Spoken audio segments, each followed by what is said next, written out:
बच्चों कल के लेक्चर में हम लोगों ने, लास्ट लेक्चर में हम लोगों ने बहुत सारे कॉन्सेप्ट सीखे थे, जैसे कि पब्लिक गुड्स, प्राइवेट गुड्स। उसके बाद में हम लोगों ने कुछ टर्म सीखे थे, जैसे कि rivalries, non rivalries, excludable, non excludable. तो हम लोग एक बार क्विकली रिकैप देखते हैं, एक बार क्विकली रिवाइज कर लेते हैं ये सारे टर्म्स को। पब्लिक गुड्स क्या होता है बच्चों? वेरी सिंपल, पब्लिक गुड्स यानी कि वो गुड्स होते हैं जो जनरल पब्लिक के लिए अवेलेबल होते हैं, राइट। और प्राइवेट गुड्स यानी कि वो गुड्स होते हैं जो हम लोग प्राइवेटली कंज्यूम करते हैं, और यहाँ पे यूटिलिटी सिर्फ एक ही यूजर को मिलेगा जिसने पैसा पे किया है। सही बात है, जैसे कि मेरा घर, मेरा फोन, मेरा लैपटॉप, ये सारे प्राइवेट गुड्स के एग्जांपल है। Roads, dams, bridges, street light, ये सारे पब्लिक गुड्स के एग्जांपल है। ठीक बात है। फिर एक्सक्लूडेबल, नॉन एक्सक्लूडेबल, ये दो टर्म्स हम लोग ने सीखे थे बच्चों। एक्सक्लूडेबल मतलब क्या? वेरी सिंपल, एक्सक्लूडेबल मतलब हम लोग एक्सक्लूड कर सकते हैं उन लोगों को जिन्होंने पैसा नहीं पे किया है। सही बात है। प्राइवेट गुड्स एक्सक्लूडेबल होते हैं, बेनिफिट सिर्फ उन्हें ही मिलता है जो एक्चुअली पॉकेट से पैसा निकाल के देने को रेडी है, राइट। नॉन एक्सक्लूडेबल मतलब क्या? Very easy, non excludable exactly opposite है बच्चों। नॉन एक्सक्लूडेबल गुड्स में हम लोग ऐसा देखते हैं कि हम लोग किसी को एक्सक्लूड नहीं कर सकते हैं, चाहे वो पर्सन पॉकेट से निकाल के पैसा दो या ना दो, हमें हर एक पर्सन को वो चीज का सर्विस देना है, तो ये हो जाएगा नॉन एक्सक्लूडेबल। सही बात है। फॉर एग्जाम्पल अगेन रोड, ठीक है, रोड के ऊपर अगर मान के चलो ऐसे कोई पर्सन ट्रैवल कर रहा है जिसने कभी जिंदगी में टैक्स नहीं पे किया, तो भी हम लोग उस पर्सन को रोड को यूज करने से एक्सक्लूड नहीं कर सकते, राइट। तो बच्चों एज अ जनरल रूल हम लोग ये देखते हैं कि प्राइवेट प्रॉपर्टीज, प्राइवेट गुड्स जो होते हैं, ठीक है, ये सारे के सारे एक्सक्लूडेबल नेचर के होते हैं, और जो पब्लिक गुड्स होते हैं ये नॉन एक्सक्लूडेबल नेचर के होते हैं, ठीक है। फिर हम लोगों ने दो टर्म्स और देखे थे बच्चों, rivalries and non rivalries. Now what is rivalries? ये मैंने आपको ऐसे एक्सप्लेन किया था कि राइवलरस गुड्स वो होते हैं जिनका कंजम्पशन अगर ज्यादा लोगों में अगर होता है तो उसका बेनिफिट जो है वो कम होते जाएगा। सही बात है। जैसे कि फॉर एग्जांपल पेस्ट्री का मैंने एग्जांपल दिया था, अगर मैं पेस्ट्री खरीदता हूं और अगर मैं बांटूंगा इसको, देन इन दैट केस मेरे को जो बेनिफिट मिलेगा वो कम हो जाएगा, hence it is rivalries nature. What is non rivalries? Non rivalries मतलब ये वो होता है जहां पे वो गुड्स होते हैं जहां पे अगर हम लोग के साथ में अगर बहुत ज्यादा यूजर्स भी हो जाएंगे तो हमें जो बेनिफिट मिलना है वो कम नहीं होगा। For example street light, street light के नीचे एक पर्सन जा रहा है या फिर 10 लोग जा रहे हैं, उजाला तो उतना ही मिलेगा। सही बात है। Hence this is a case of non rivalries category. अच्छा बच्चों, ये भी आपको मैं फिर से बता रहा हूं, public goods as a general rule non rivalrous होता है, राइट, ठीक है। जैसे कि स्ट्रीट लाइट का एग्जांपल, ओके, जैसे कि रोड का एग्जांपल अगेन। और बच्चों प्राइवेट गुड्स जो होते हैं ये राइवलरस नेचर के होते हैं, ज्यादा लोगों में अगर हम लोग बांटेंगे तो बेनिफिट कम होते जाएगा। सही बात है। तो जो ये सारे पॉइंट्स हम लोगों ने लास्ट लेक्चर में किए थे, ओके, अब इस वीडियो में हम लोग इन्हीं कॉन्सेप्ट्स का थोड़ा अलग एक वेरिएशन देखेंगे, ठीक है। जैसे कि यहाँ पे बच्चों ये देखो, ये न्यू टर्म लिखा है और ये नया टर्म क्या है? यस, प्योर पब्लिक गुड्स, ठीक है। प्योर पब्लिक गुड्स एग्जैक्टली क्या होता है? Sorry, extremely sorry, pure public goods, yes. तो बच्चों ये जो प्योर पब्लिक गुड्स जो होते हैं ना, ठीक है, ये एमयू नोट्स से हम लोग पहले पढ़ लेते हैं। प्योर पब्लिक गुड्स मतलब क्या बच्चों? प्योर पब्लिक गुड्स मतलब ये वो गुड्स होते हैं जो पूरी तरीके से, पूरी की पूरी तरीके से ये एक्सक्लूडेबल होते हैं, सॉरी ये नॉन एक्सक्लूडेबल होते हैं और ये नॉन राइवलरस होते हैं। जैसे कि पब्लिक गुड्स होते हैं वैसे ही ये प्योर पब्लिक गुड्स है। हम लोग इसको पढ़ के देखते हैं बच्चों, मैं आपको एक्सप्लेन करता हूँ, ओके। देखो यहाँ क्या लिखा है, public goods are non rivalrous and non excludable in nature. ठीक बात है। नॉन राइवलरस का मीनिंग क्या है? नॉन राइवलरस का मीनिंग ये होगा कि बेनिफिट जो है वो कम नहीं होता है, ठीक है, चाहे लोग बढ़ो या कम हो जाओ बेनिफिट उतना ही डिराइव होगा, ठीक है। Hence it is called as non rivalrous. And non excludable, non excludable मतलब हम लोग किसी को एक्सक्लूड नहीं कर सकते, ठीक है। एग्जाम्पल यहाँ रोड्स का लिखा है बच्चों, अब आपको यहाँ पे थोड़ा ध्यान देना होगा, ओके, और ये चीज आप लोग प्लीज समझने की कोशिश करना। बच्चों जब मैं रोड की बात करता हूँ, ठीक है, रोड पब्लिक गुड्स में आता है, बिल्कुल, ठीक है, क्योंकि रोड गवर्नमेंट ने हमें प्रोवाइड किया है, जनरल पब्लिक कोई भी यूज कर सकता है रोड को, राइट, ठीक है। क्या रोड्स नॉन राइवलरस होते हैं? ये हमें थोड़ा सोचना है, ठीक है। What is meaning of non rivalries? बहुत सिंपल है बच्चों, सुबह सुबह मैं अगर कार चला रहा हूँ रोड पे और मेरे साथ मान के चलो और 10-15 लोग गाड़ी चला रहे हैं, तो ये इससे मेरा बेनिफिट कम नहीं होना चाहिए। सही बात है। लॉजिकली अगर मेरे साथ में अगर कोई और पर्सन गाड़ी चलाता है, रोड को यूज करता है, तो मेरा बेनिफिट कम नहीं होना चाहिए। This is called as non rivalrous, ठीक है। What is meaning of non excludable? बच्चों नॉन एक्सक्लूडेबल का मीनिंग होता है कि हम लोग किसी को मना नहीं कर सकते ये चीज को यूज करने के लिए। रोड पब्लिक प्रॉपर्टी है, कोई भी पर्सन किसी को रोक नहीं सकता कि अरे तू रोड कैसे यूज कर रहा है, तूने तो टैक्स नहीं पे किया है। We can not exclude people. तो बच्चों रोड्स एक्चुअली नॉन ड्राइवललेस है, नॉन एक्सक्लूडेबल है, इसलिए रोड्स पब्लिक गुड्स के कैटेगरी में आएंगे। बट अगर हम लोग थोड़ा और यहाँ पे सोचे तो शायद हमारा आंसर चेंज हो सकता है।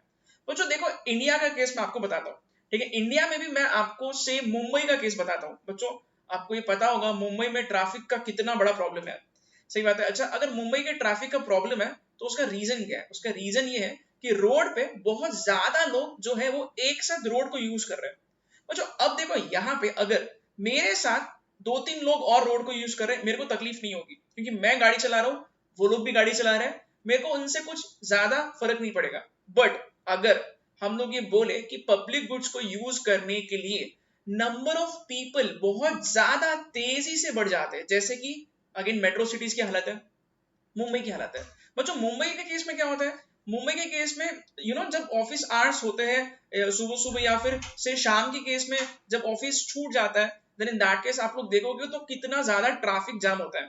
ठीक है बच्चों traffic jam is actually an example कि ये पब्लिक गुड्स है, बट ये नॉन राइवलरस नहीं बल्कि राइवलरस हो गए।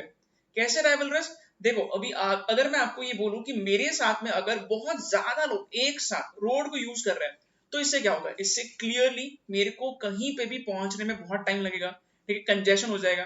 तो ऐसे केस में रोड्स नॉन राइवलरस कहाँ हो गए यार? ये तो राइवलरस हो गए, सही बात है ना? ये क्या हो गया? ये राइवलरस हो गए। तो बच्चों इसलिए बहुत लोग आर्ग्यू करते हैं कि प्योर पब्लिक गुड्स मिलना बहुत ज्यादा मुश्किल है। ठीक है प्योर पब्लिक गुड्स मिलना मतलब क्या? Very simple, pure public goods क्या होते हैं पता है? Non rivalrous and non excludable. इसका मीनिंग क्या है? इसका मीनिंग है कि मैं रोड पे निकला हूं और मेरे को ज्यादा कुछ भीड़ नहीं दिख रही है। बच्चों अगर मैं रोड पे ट्रैवल कर रहा हूं और मेरे को ज्यादा भीड़ नहीं नजर आ रही है, then in that case it will become non rivalrous and non excludable, right. But practically India के केस में ये होना बहुत बहुत मुश्किल है। बच्चों रोड्स क्यों यार, सिर्फ मैं ना यहाँ पे रेलवेज का भी एग्जाम्पल लेता हूँ, ठीक है। अब यहाँ पे ध्यान से सुनना मैं क्या बता रहा हूँ। बच्चों रेलवे के केस में अगर मान के चलो मैं जिस सीट पे बैठा हूँ मेरे को मेरी जगह मिल रही है, ठीक है। मान के चलो सपोज आगे के सीट पे कोई और पर्सन बैठा है, मेरे को ज्यादा कुछ फर्क नहीं पड़ेगा अगर आगे के सीट पे कोई पर्सन बैठा है तो, क्यों? क्योंकि मेरे को मेरी जगह मिल रही है। तो ये हो गया नॉन राइवलरस। यानी कि अगर मेरे साथ में अगर कोई और पर्सन भी यूज करता है ट्रेन को, रेलवे को, तो मेरा बेनिफिट कम नहीं होगा। Okay this is understandable. Non rivalrous, जी हाँ रेलवेज नॉन राइवलरस होता है। नॉन एक्सक्लूडेबल, बिल्कुल किसी को एक्सक्लूड नहीं किया जा सकता, पब्लिक प्रॉपर्टी है, ठीक बात है। अच्छा बच्चों देखो यहाँ पे एक चीज मैं आपको एक्सप्लेन कर रहा हूँ, रोड्स एंड रेलवेज ये नॉन राइवलरस नॉन एक्सक्लूडेबल होते हैं, ठीक बात है। चलो ठीक है रेलवेज पूरी तरीके से नॉन एक्सक्लूडेबल नहीं है, बट हम लोग इसको एग्जाम्पल में कंसिडर कर रहे हैं। Now the only thing I am trying to explain here is that railway का केस जो है बच्चों ये नॉन राइवलरस से राइवलरस हो जाएगा अगर बहुत ज्यादा लोग इसको इस्तेमाल करते हैं तो। ना यू कैन सी मेट्रोज में मुंबई में कितने ज्यादा लोग एक साथ ट्रेन को यूज करते हैं। इनफैक्ट हम लोगों को ट्रेन में चढ़ने की जगह नहीं होती है, ठीक है। बिकॉज रीजन क्या है? इंडिया का पॉपुलेशन, इतने ज्यादा लोग अगर एक साथ रेलवे को यूज करेंगे तो वो क्लियरली क्या हो जाएगा? वो क्लियरली हो जाएगा rivalries in nature. Non rivalries कौन से एंगल से? राइवलरस हो गया बच्चों ये तो। क्यों राइवलरस हो गया? बिकॉज मेरे साथ इतने ज्यादा भीड़ में मेरे को चढ़ना ही मुश्किल हो रहा है और दूसरे लोगों की वजह से मेरे को जो बेनिफिट मिल रहा है वो कम हो जाएगा।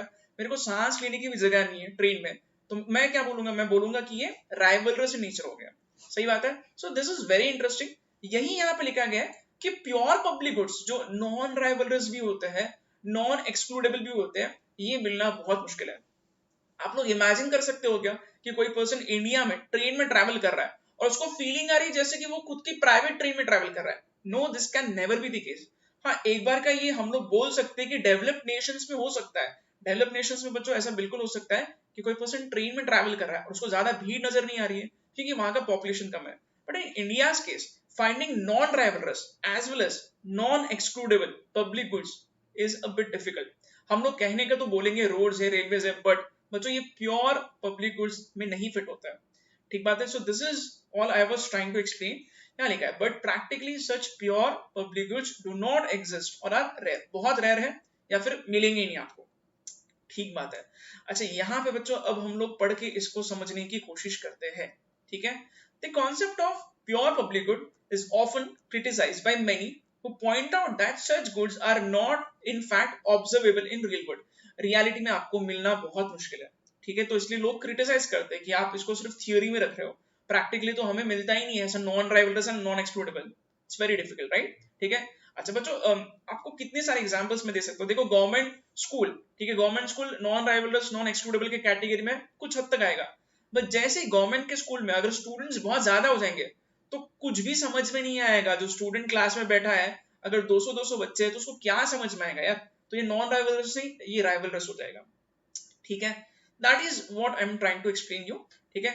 सिमिलरली बच्चों गवर्नमेंट का हॉस्पिटल भी है, गवर्नमेंट का हॉस्पिटल क्या है, नॉन राइवलरस नॉन एक्सक्लूडेबल, बोलने को है सिर्फ, प्रैक्टिकली देखा जाए तो गवर्नमेंट के हॉस्पिटल में अगर मान के चलो किसी को इलाज करवाना है, इतनी ज्यादा भीड़ होती है और इतनी ज्यादा भीड़ के चक्कर में मेरे को बहुत ज्यादा टाइम लग रहा है मेरा इलाज करने के लिए, तो ये क्या हो गया, ये राइवलरस हो गया, because I will have to wait for my turn, सही है। तो ये यहाँ पे वही बोला गया कि आप बोलने को बोल रहे हो कि प्योर पब्लिक गुड्स जैसा है, बट प्रैक्टिकली ये मिलना बहुत मुश्किल है, ठीक है।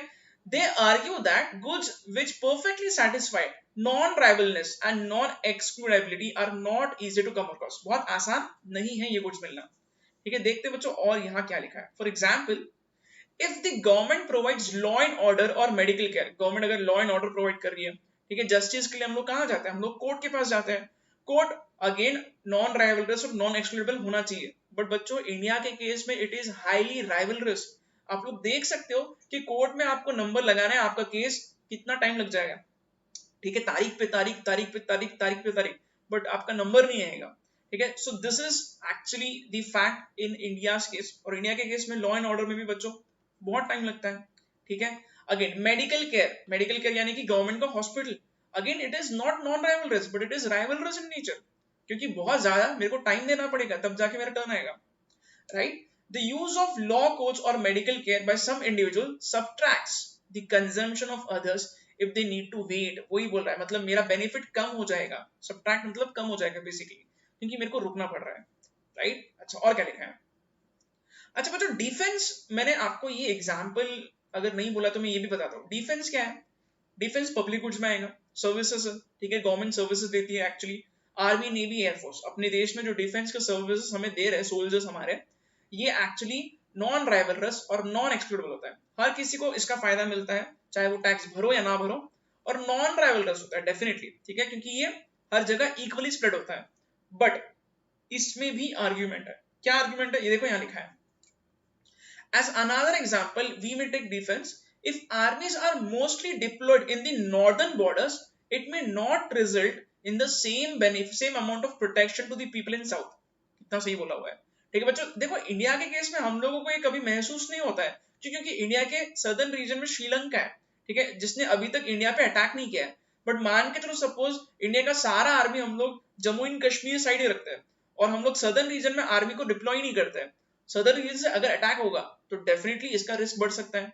तो ये बोलने का मीनिंग क्या है, बोलने का मीनिंग ये है कि डिफेंस जिस एरिया में है वहां के लोगों को उसका बेनिफिट ज्यादा मिलता है, ये यहाँ बोलने की कोशिश कर रहा है। तो अगर कुछ लोगों को बेनिफिट ज्यादा मिल रहा है और कुछ लोगों को कम मिल रहा है तो ये क्या हो गया, ये राइवलरस इन नेचर हो गया, सही बात है ना, ठीक है, सबको सेम बेनिफिट कहाँ मिल रहा है, नहीं मिल रहा है। तो यही बोला गया है कि कोई भी गुड्स जो है, कोई भी पब्लिक गुड्स जो है वो आपको प्योर पब्लिक गुड्स के कैटेगरी में मिलना बहुत मुश्किल है, सही बात है। तो बच्चों अब आप लोग ये पॉइंट को लिख सकते हो, ठीक है, प्योर पब्लिक गुड्स।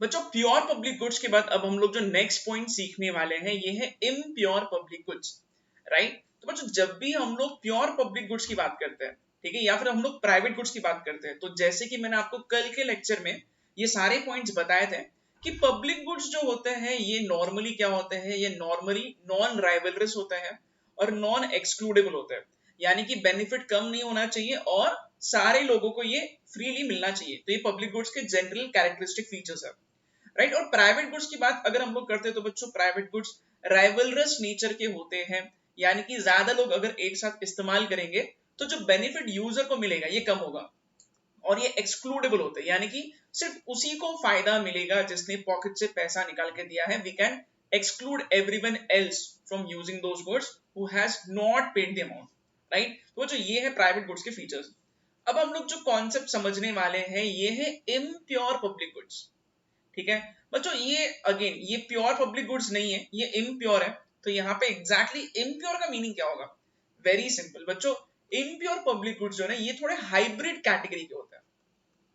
ठीक है, ये थोड़े हाइब्रिड कैटेगरी के होते हैं। हाइब्रिड मतलब हमें समझ में नहीं आएगा कि ये पब्लिक गुड्स जैसे हैं या प्राइवेट गुड्स जैसे हैं, बिकॉज ये पब्लिक गुड्स और प्राइवेट गुड्स दोनों के कॉम्बिनेशन जैसे दिखाई देता है। ठीक है, इन सिंपल वर्ड्स अगर मैं आपको बोलूं तो पब्लिक गुड्स का एक फीचर और प्राइवेट गुड्स का दूसरा फीचर ये लोग बिल्कुल यहाँ पे मिलते जुलते यहाँ पे दिखाएंगे। मतलब बेसिकली हमें अंदाजा ही नहीं लगेगा ये पब्लिक गुड्स है या प्राइवेट गुड्स है। सही है, मतलब ऐसा हो सकता है कि से नॉन राइवलरस है और एक्सक्लूडेबल है। ठीक है, या फिर ऐसा भी हो सकता है नॉन एक्सक्लूडेबल है और राइवलरस है। ठीक है, मैं आपको इसके एग्जांपल्स दूंगा बच्चों। ठीक है, तो आपको ये इम्प्योर पब्लिक गुड्स का सारा कॉन्सेप्ट समझ में आएगा। ओके, देखते हैं यहाँ पे एग्जैक्टली क्या लिखा। Okay, there are many hybrid goods that possess some features of both public and private goods. These goods are called as impure public goods and are partially rivalrous. बच्चों ये हम लोग देखते हैं, पढ़ के तो आपको ये समझ में आएगा एग्जैक्टली यहाँ क्या चल रहा है। ओके, सी यहाँ क्या लिखा है, consumption of these goods by another person reduces but does not eliminate the benefits the other people receive from their consumption of the same good. बच्चों एग्जैक्टली क्या होता है, देखो यहाँ पे क्या लिखा है, यहाँ पे ये लाइन जो है बच्चों इसका मीनिंग क्या है? इसका मीनिंग ये कि ये राइवलरस तो है बट पूरी तरीके से राइवलरस नहीं है। I just give you an example तो आपको ये समझ में आएगा। देखो क्या लिखा है, for example open access WiFi networks become crowded when more people access it. अब ये चीज आपको मैं यहाँ पे डिटेल में एक्सप्लेन कर रहा हूँ। बच्चों what is meaning of open access WiFi network? इसका मीनिंग ये होता है ये वो वाईफाई नेटवर्क है जो फ्रीली कोई भी पर्सन यूज कर सकता है, फ्री का वाईफाई। राइट, तो बच्चों जनरली क्या होता है पब्लिक प्लेसेस जैसे कि एयरपोर्ट हो गया या फिर रेलवे हो गया, यहाँ पे अगर मान के चलो गवर्नमेंट ने फ्री में वाईफाई दिया है, तो यहाँ पे ये फ्री में जो वाईफाई मिल रहा है ये क्या है, इसका नेचर क्या, पहले हम लोग ये समझ लेते हैं। फ्री में वाईफाई मिल रहा है मतलब ये क्या हो गया, ये नॉन एक्सक्लूडेबल नेचर का है। This is non excludable. सही है, अच्छा बट बच्चों फ्री में जो वाईफाई मिलता है इसका एक प्रॉब्लम क्या है, जैसे ही नंबर ऑफ यूजर्स बढ़ेंगे तो जो इंटरनेट स्पीड मिलेगा ये कम हो जाएगा। पूरी तरीके से एलिमिनेट नहीं होता है बट कम जरूर होता है। मतलब ये है कि जो यूजर है उसको जो बेनिफिट मिलने वाला है वो कम होगा, जीरो नहीं होगा बट कम जरूर हो जाएगा। तो अगर कम हो रहा है बेनिफिट तो हम लोग क्या बोलेंगे, ये राइवलरस नेचर का बन रहा है। राइट, तो यहाँ वही लिखा है रेड्यूस होगा, एलिमिनेट नहीं होगा। ठीक बात है, अच्छा तो बच्चों इससे हमें ये समझ में आता है कि ओपन एक्सेस वाईफाई जो है ये नॉन एक्सक्लूडेबल है और ये राइवलरस नेचर का है। यानी कि ये एक फीचर दिखा रहा है पब्लिक गुड्स जैसा और दूसरा फीचर ये दिखा रहा है प्राइवेट गुड्स जैसा, इसलिए हाइब्रिड कैटेगरी का है और इसलिए हम लोग इसको बोलते हैं impure public goods. I hope आपको ये समझ में आ रहा है अब। राइट बच्चों, पूरी तरीके से प्राइवेट गुड्स जैसा नहीं है और पूरी तरीके से ये प्योर पब्लिक गुड्स जैसा नहीं है। राइट, तो ये दोनों के फीचर्स कंबाइंड फॉर्म में दिखा रहा है। ओके, अच्छा एक और यहाँ एग्जाम्पल लिखा है, इसको भी मैं आपको एक्सप्लेन करता हूँ। देखो यहाँ क्या लिखा है, impure public goods also differ from pure public goods in that they are often excludable. ठीक है, तो बच्चों कभी कभी ये excludable भी हो सकते हैं। एग्जाम्पल मैं बता रहा हूँ आपको, सी आपको ज्यादा कंफ्यूजन क्रिएट नहीं करना है, सिर्फ आप खुद को इस तरीके से समझाओ कि देखो यहाँ पे पब्लिक गुड्स में जहां पे पब्लिक गुड्स में नॉन राइवलरस और नॉन एक्सक्लूडेबल गुड्स होते हैं और प्राइवेट गुड्स में राइवलरस एंड एक्सक्लूडेबल गुड्स होते हैं, और यहाँ पे क्या होगा, यहाँ पे ये दोनों के फीचर्स दिखाएगा, बस दैट्स इट, आपको इतना ही कंफर्म करना है। एक और एग्जांपल यहाँ पे जिससे हम लोग ये समझ सकते हैं कि इम्प्योर पब्लिक गुड्स किस तरीके से बनेंगे। ओके, तो बच्चों यहाँ एग्जांपल क्या लिखा है, an example of impure public goods can be would be cable television. बच्चों केबल टेलीविजन मैं आपको एक्सप्लेन कर रहा हूँ, कल भी मैंने आपको एक्चुअली बताया था। केबल टेलीविजन मतलब से टाटा स्काई जैसा अगर हम लोग सर्विस प्रोवाइडर का एग्जांपल यहाँ कंसिडर करते हैं, तो टाटा स्काई के केस में क्या होगा, पहले तो आपको ये सोचना है कि टाटा स्काई के सर्विसेज एक्सक्लूडेबल है या नॉन एक्सक्लूडेबल है। तो इसका आंसर क्या होगा, इसका आंसर होगा ये एक्सक्लूडेबल नेचर का है। क्यों, क्योंकि सिर्फ इन्हें ही उन्हीं लोगों को सर्विसेज मिलेंगे जिन्होंने एक्चुअली पॉकेट से पैसा निकाल के दिया है। तो टाटा स्काई जो सर्विस प्रोवाइडर है सारे लोगों को एक्सक्लूड करेगा जिन्होंने पैसा नहीं दिया है। राइट, तो ये क्या हो जाएगा, ये एक्सक्लूडेबल नेचर का है, this is excludable in nature. ठीक है, अच्छा क्या ये राइवलरस है या नॉन राइवलरस है? बच्चों इसका सिंपल एक्सप्लेनेशन मैंने आपको कल भी दिया था। अगर मैंने टाटा स्काई की सर्विसेज ली है और मेरे पड़ोसी ने भी टाटा स्काई के सर्विसेज लिए, तो उसने लिया है इसलिए मेरे पास जो टीवी का जो क्वालिटी दिखेगा मेरे को, चाइनीज का क्वालिटी जो रहेगा वो कम नहीं हो जाएगा, यानी कि मेरे को जो बेनिफिट मिल रहा है वो कम नहीं होगा अगर नंबर ऑफ यूजर्स बढ़ते हैं तो, ठीक है। Hence this is clearly non rivalries in nature, बराबर। तो बच्चों ये एक्सक्लूडेबल और नॉन राइवलरस, यानी कि एक फीचर ये दिखा रहा है प्राइवेट गुड्स का और दूसरा फीचर ये दिखा रहा है पब्लिक गुड्स का, तो हम लोग इसलिए इनको क्या बोलना चाहिए, इन्हें हम लोग बोलना चाहिए इम्प्योर पब्लिक गुड्स, राइट। वही लिखा है बच्चों यहाँ पे exactly. It is non-rivalrous because the use of cable television by other individuals will in no way reduce your enjoyment. मैं टीवी देख रहा हूँ, पड़ोसी भी देख रहा है, मेरा एंजॉयमेंट, मेरा जो बेनिफिट है, मेरा जो यूटिलिटी है वो कम नहीं होगा। The good is excludable since the cable TV service providers can refuse connection if you do not pay for this set-top box and recharge it regularly. Obviously, तो टाटा स्काई का कनेक्शन मेरे को तभी मिलेगा अगर मैंने पॉकेट से पैसे दिए हैं तो, राइट। तो जो this is again impure public goods must be differed from pure public goods, जहां पे हर चीज नॉन राइवलरस और नॉन एक्सक्लूडेबल होती है, और प्योर पब्लिक गुड्स हमें रेयरली देखने मिलते हैं, इसलिए मैक्सिमम केसेस जो है वो इम्प्योर पब्लिक गुड्स में आ जाएंगे, ठीक बात है। okay, बच्चों नेक्स्ट पॉइंट की तरफ अब हम लोग बढ़ते हैं, बट पहले आप लोग फटाफट क्विकली ये सारे पॉइंट्स को एक बार नोट कर लो, ठीक है।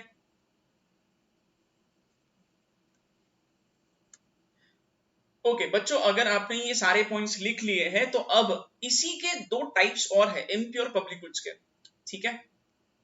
यस, क्या लिखा है यहाँ पे देखो बच्चों, heading categories of impure public goods, क्या क्या लिखा है यहाँ पे, अब हम लोग इसको भी डिटेल में पढ़ने वाले हैं। बच्चों इम्प्योर पब्लिक गुड्स मैंने आपको जैसे अभी एक्सप्लेन किया, आपको दिमाग में फिट करना है, या तो ये नॉन राइवलरस और एक्सक्लूडेबल हो गए, नहीं तो ये राइवलरस और नॉन एक्सक्लूडेबल हो गए, यानी कि एक एक फीचर ये पब्लिक गुड्स का और प्राइवेट गुड्स का दिखाएंगे, ठीक है।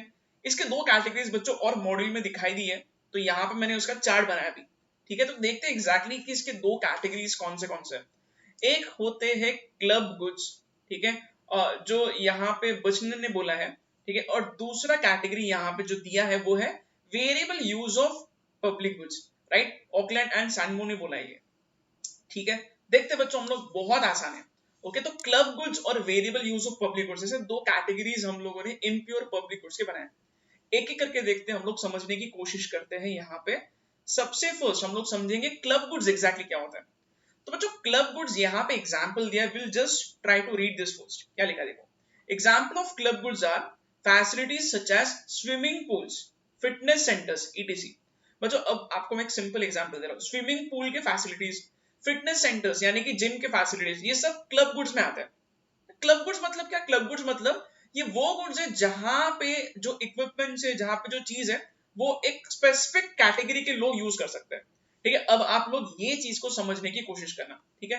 देखो बच्चों, अगर मैं आपको सिंपल क्वेश्चन पूछूं, फिटनेस सेंटर का अगर हम लोग एग्जांपल लेते हैं, जैसे जिम का, ओके, कल ये भी मैंने आपको बताया था बच्चों, जिम के केस में क्या होता है, जिम के केस में क्या किसी को भी एंट्री देते हैं या फिर सिर्फ उन्हीं मेंबर्स को एंट्री दी जाएगी जिन्होंने पैसा पे किया। आंसर इज वेरी सिंपल, उन्हीं मेंबर्स को एंट्री दी जाएगी जिन्होंने पैसा पे किया है, राइट। बट बच्चों जिम के इक्विपमेंट्स की अगर हम लोग बात करें तो क्या होगा, जिम के इक्विपमेंट्स जो है ये नॉन एक्सक्लूडेबल होंगे। मैं ऐसा नहीं बोल सकता कि ये मेरी चीज है, मैं यूज करूंगा तो यूज मत कर, सही बात है। बच्चों एक चीज और यहाँ पे मैं बताना चाहूंगा, वो ये है कि स्विमिंग पूल्स, फिटनेस सेंटर्स, ये सब क्या पता है, ये सब रेप्लिकेट हो सकता है। ये क्या हो सकते हैं, दीज कैन बी रेप्लिकेटेड, यहाँ लिखा देखो, these goods are replicable. Replicable मतलब क्या, बच्चों देखो आपको मैं एक सिंपल क्वेश्चन का आंसर करने के लिए बोल रहा हूँ। देखो अगर आपको ये याद है, कल मैंने आपको एक पॉइंट बताया था, वो ये था कि पब्लिक गुड्स को हम लोग रिजेक्ट नहीं कर सकते, ठीक है। आपको अगर ये पॉइंट याद आ रहा है तो public goods can not be rejected. जैसे कि एग्जाम्पल के तौर पे, अगर मान के चलो मेरे घर के सामने रोड खराब है, तो मैं ऐसा बोल नहीं सकता हूँ गवर्नमेंट को, या फिर मैं किसी को बोल नहीं सकता मेरे को प्लीज ऑप्शन दिखाइए रोड में, नो, आई कैन नॉट से दिस थिंग, राइट। क्यों, क्योंकि रोड जो है ये क्या है, ये कलेक्टिव गुड्स है, जैसा भी है मेरे को यूज करना ही पड़ेगा, सही है। तो बच्चों कुछ चीजें ऐसी होती है जिसको यूज करने के लिए अपने को मजबूरी होती है, हमारे पास ऑप्शंस नहीं होते, ठीक है, हमारे पास चॉइस नहीं होगी। प्राइवेट गुड्स के केस में ये चॉइस अवेलेबल होती है।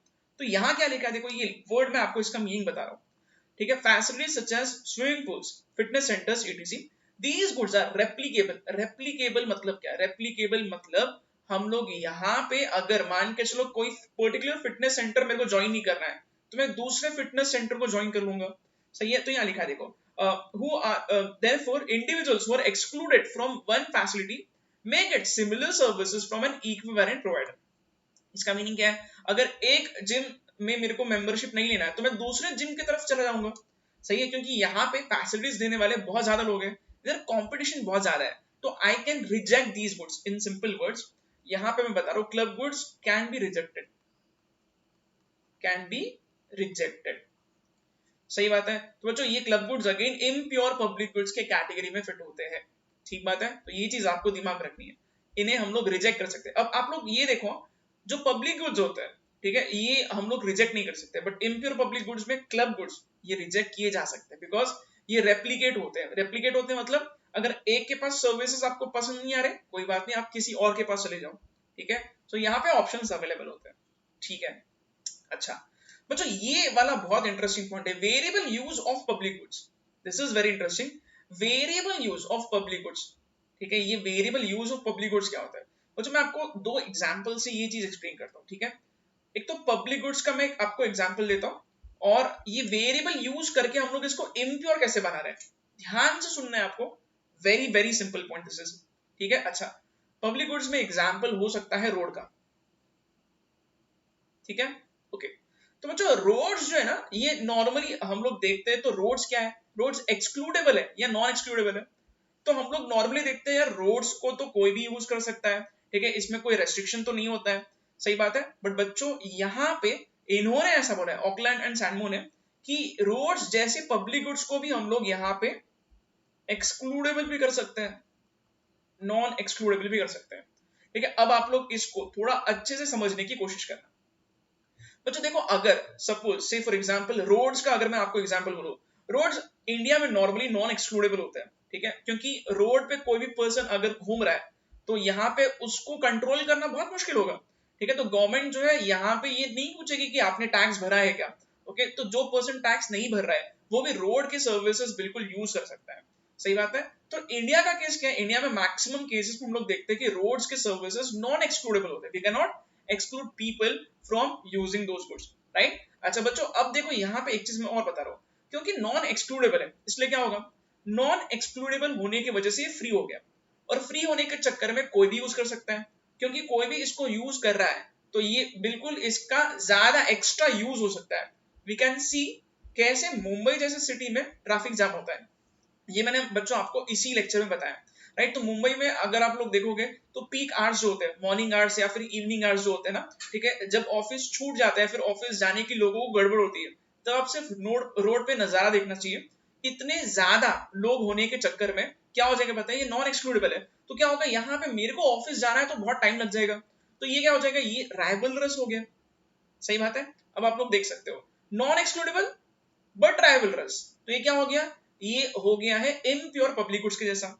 सही है, अच्छा यहाँ पे एक और सजेशन दिया जाता है, सजेशन ये है कि आप एक काम करो, यहाँ पे रोड्स जैसे चीज को भी, पब्लिक गुड्स को भी एक्सक्लूडेबल करो। क्या ये किया जा सकता है, जी हाँ ये किया जा सकता है। कैसे, और जो आप लोग देख सकते हो जहां पे government new roads new construction कर रही है वहां पे नॉर्मली टोल टैक्सेस कलेक्ट किए जाते हैं। तो जब भी मैं आपको बोल रहा हूँ कि टोल टैक्सेस कलेक्ट किए जा रहे हैं तो ऑटोमेटिकली वो रोड बन जाएगा एक्सक्लूडेबल नेचर का। Why? Because we are excluding everyone who is not paying the toll tax. सही बात है, तो बच्चों अब देखो यहाँ पे कमाल की चीज, जो रोड एक्सक्लूडेबल नेचर का होता है ऑटोमेटिकली वो बहुत ज्यादा ऑडियंस को रोक रहा है, बहुत ज्यादा क्राउड को रोक रहा है। तो क्योंकि एक्सक्लूडेबल नेचर का रोड है, मैंने वो रोड पे ट्रैवल करने के लिए टोल टैक्स पे किया है, तो लोग काफी कम होंगे, क्योंकि सारे के सारे लोग जो फ्री में एक्चुअली रोड के सर्विसेज यूज कर रहे थे वो अब यहाँ पे कम हो जाएंगे। तो यहाँ पे फालतू का क्राउड आपको नहीं दिखेगा, बहुत ज्यादा लोग यहाँ पे नहीं दिखेंगे, जिसने पैसा पे किया है वही आएगा यहाँ पे। तो एक्सक्लूडेबल नेचर के चक्कर में क्या होगा अभी पता है, अब यहाँ पे बच्चों रोड पे ज्यादा ट्रैफिक नहीं दिखाई दे रहा है, तो ट्रैफिक नहीं दिखाई दे रहा है तो ये क्या हो जाएगा, ये नॉन राइवलरस हो जाएगा। क्यों, क्योंकि मेरा बेनिफिट कम नहीं हो रहा है। सही बात है, तो बच्चों देखो आप लोग ये देख सकते हो एक्सक्लूडेबल नॉन राइवलरस, तो ये भी क्या हो गया, ये भी हाइब्रिड हो गया। सही बात है, क्योंकि एक फीचर दिखा रहा है ये अगेन पब्लिक गुड्स का और एक दिखा रहा है प्राइवेट गुड्स का।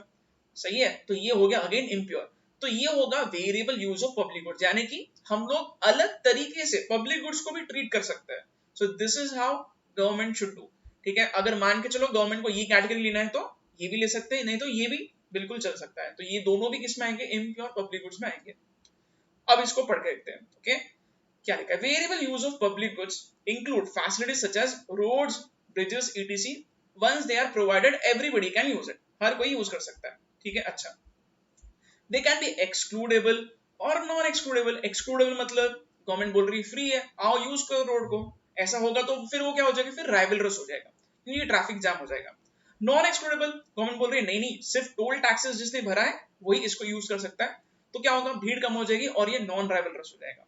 राइट, यहाँ वही लिखा है, if they are excludable some people can be discouraged from using it frequently। देखो ये यहाँ पे, अब इसको अच्छे से पढ़ते हैं। If they are excludable, some people can be discouraged from using it frequently। अगर excludable है तो ज्यादा लोग उसको frequently use नहीं करेंगे बच्चों, जैसे कि टोल टैक्सेस वाला रोड जो है उसमें ज्यादा लोग यूज नहीं करेंगे। ओके, वही लिखा है यहाँ पे, some people can be discouraged from using it frequently by making them pay for its consumption। पैसा आपको भरना पड़ेगा यूज करना है तो। ठीक है, in doing so the frequency of usage of the public goods can be controlled। automatically वो control होगा। सही बात है। अच्छा, और क्या लिखा है, but if they are non excludable, but if they are non excludable, non excludable मतलब फ्री हो गया। ठीक है, जैसे कि मुंबई के केस में जो रोड्स पे हम लोग देखते हैं traffic jam, they will become rivalrous due to possibility of congestion due to large number of vehicles and the potential reduction of benefit to the users। तो ये डिपेंड करता है गवर्नमेंट को कौन सा स्ट्रैटेजी यूज करना है। ठीक है, हम लोग देखते हैं इंडिया में मैक्सिमम केसेस में क्या होगा, नॉन एक्सक्लूडेबल होता है और वो राइवलरस बन जाता है फिर। सही बात है, बहुत सेलेक्टेड केसेस में एक्सक्लूडेबल और नॉन राइवलरस हमें दिखाई देता है। राइट, चलो ठीक है बच्चों, यही था वो पॉइंट। ओके, तो अब आप लोग इस पॉइंट को नोट कर सकते हो। ठीक है, categories of impure public goods.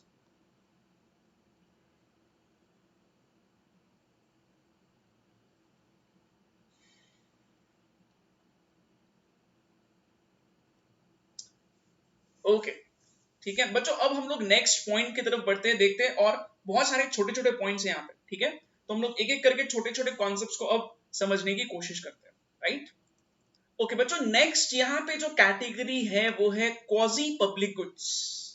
ठीक है, अच्छा आपको है ना ये वर्ड बिल्कुल बच्चों पता रहना चाहिए। आपने ना सीए फाउंडेशन में अगर लॉ ढंग से सीखा है तो लॉ में क्वाजी कॉन्ट्रैक्ट नाम का एक कॉन्ट्रैक्ट आपने सीखा होगा। ठीक है, आपको ऐसे बताया जाता है क्वाजी कॉन्ट्रैक्ट मतलब ये कॉन्ट्रैक्ट नहीं है बट कॉन्ट्रैक्ट जैसा है। ठीक है, तो यहाँ पे क्या वर्ड यूज किया गया है, क्वाजी पब्लिक गुड्स, मतलब पब्लिक गुड्स नहीं है बट पब्लिक गुड्स जैसे इसके इफेक्ट होते हैं।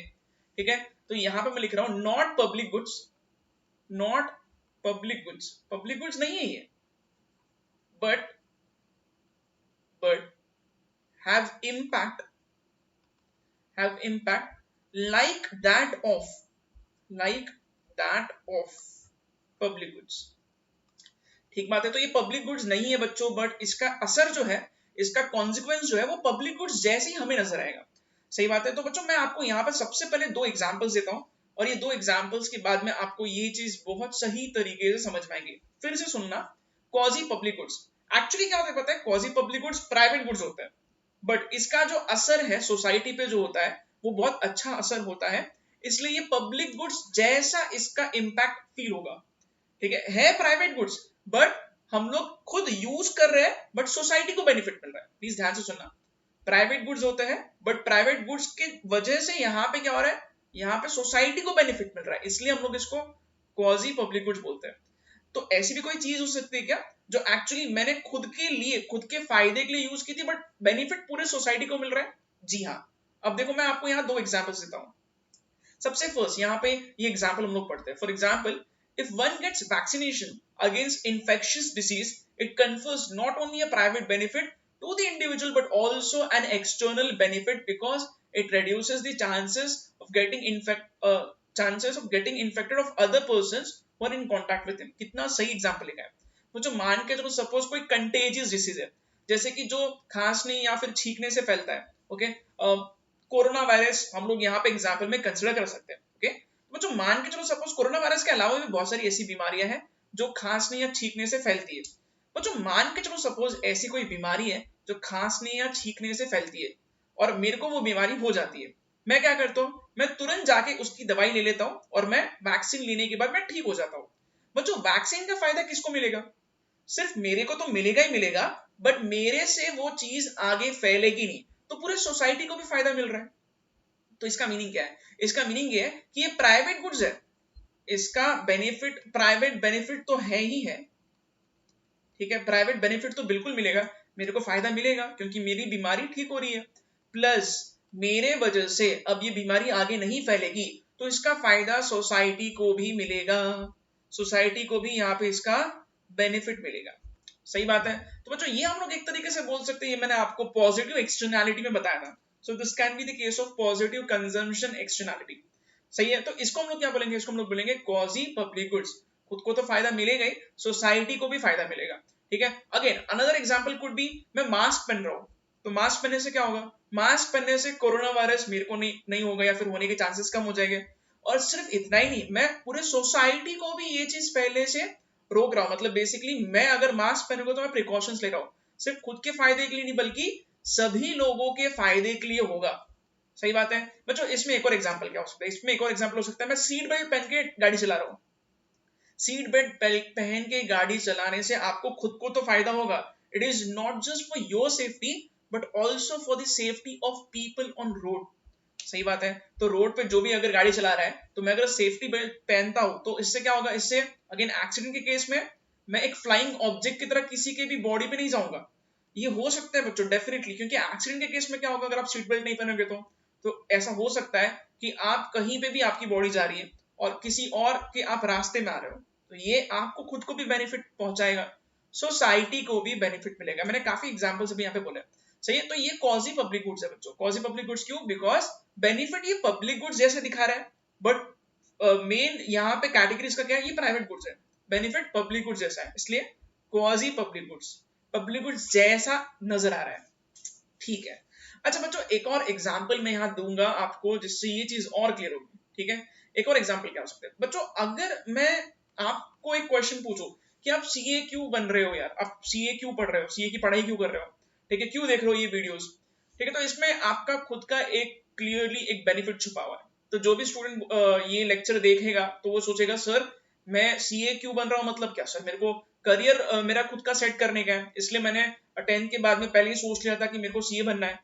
तो देखो बच्चों, जो भी स्टूडेंट सीए का क्लास कर रहा है तो उससे क्या फायदा होगा? सीए सीए की अगर कोई पढ़ाई कर रहा है, सीए का एजुकेशन अगर वो लेता है, ठीक है, तो इससे उसको प्राइवेट बेनिफिट तो डेफिनेटली मिलेगा, बिल्कुल उसका खुद का फायदा हो रहा है, क्योंकि उसको अच्छा एक करियर अपॉर्चुनिटी मिल रहा है, सीए बन के वो खुद का प्रैक्टिस कर सकता है, जॉब कर सकता है।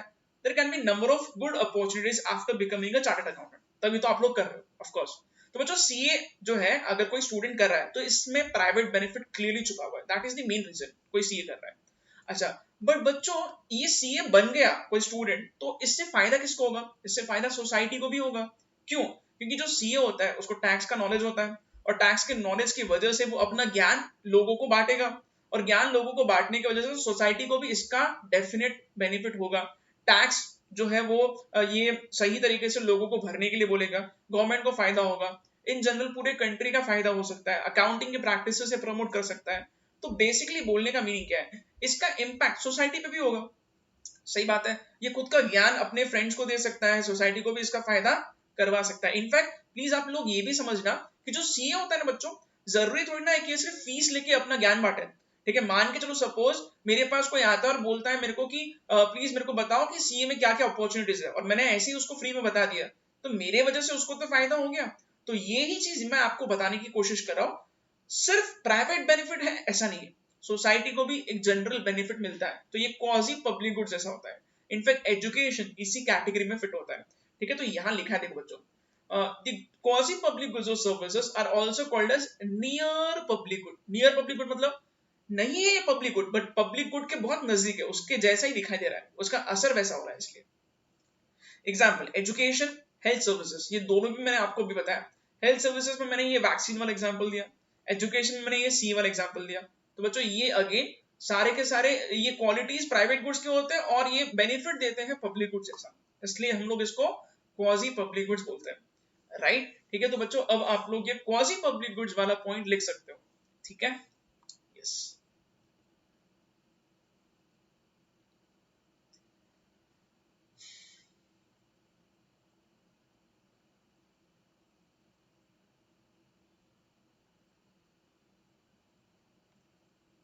ओके, मतलब क्वाजी पब्लिक गुड्स के बाद में नेक्स्ट पॉइंट यहाँ पे हमें जो पढ़ना है, अगेन बहुत छोटा सा पॉइंट है but it is very very simple. इस पॉइंट का नाम है common access resources. Common access resources, please ध्यान से सुनना मैं अभी जो भी बता रहा हूं, ठीक है बच्चों। कॉमन एक्सेस रिसोर्सेस एग्जैक्टली क्या होता है? नॉर्मली कॉमन एक्सेस रिसोर्सेस जो होते हैं ना, ठीक है, ये नेचर ने हमें दिया है। फिर से बता रहा हूं, कॉमन एक्सेस रिसोर्सेस किसने दिया है? नेचर ने दिया है। अगर नेचर ने कोई चीज दिया तो नेचर तो हमें फ्री में देता है, ये गिफ्ट होता है, ठीक है। बट अगर कॉमन एक्सेस रिसोर्सेस को अगर बहुत ज्यादा लोग इस्तेमाल करेंगे तो इसका यूज नहीं, इसका मिसयूज होगा। कुछ एग्जाम्पल मैं आपको देता हूं यहाँ पे बच्चों, सीधा हम लोग एग्जाम्पल पे आते हैं पहले, ठीक है। तो यहाँ देखो क्या लिखा है, for examples of common access resources are fisheries, common pastures, rivers, sea, back waters, biodiversity, etc.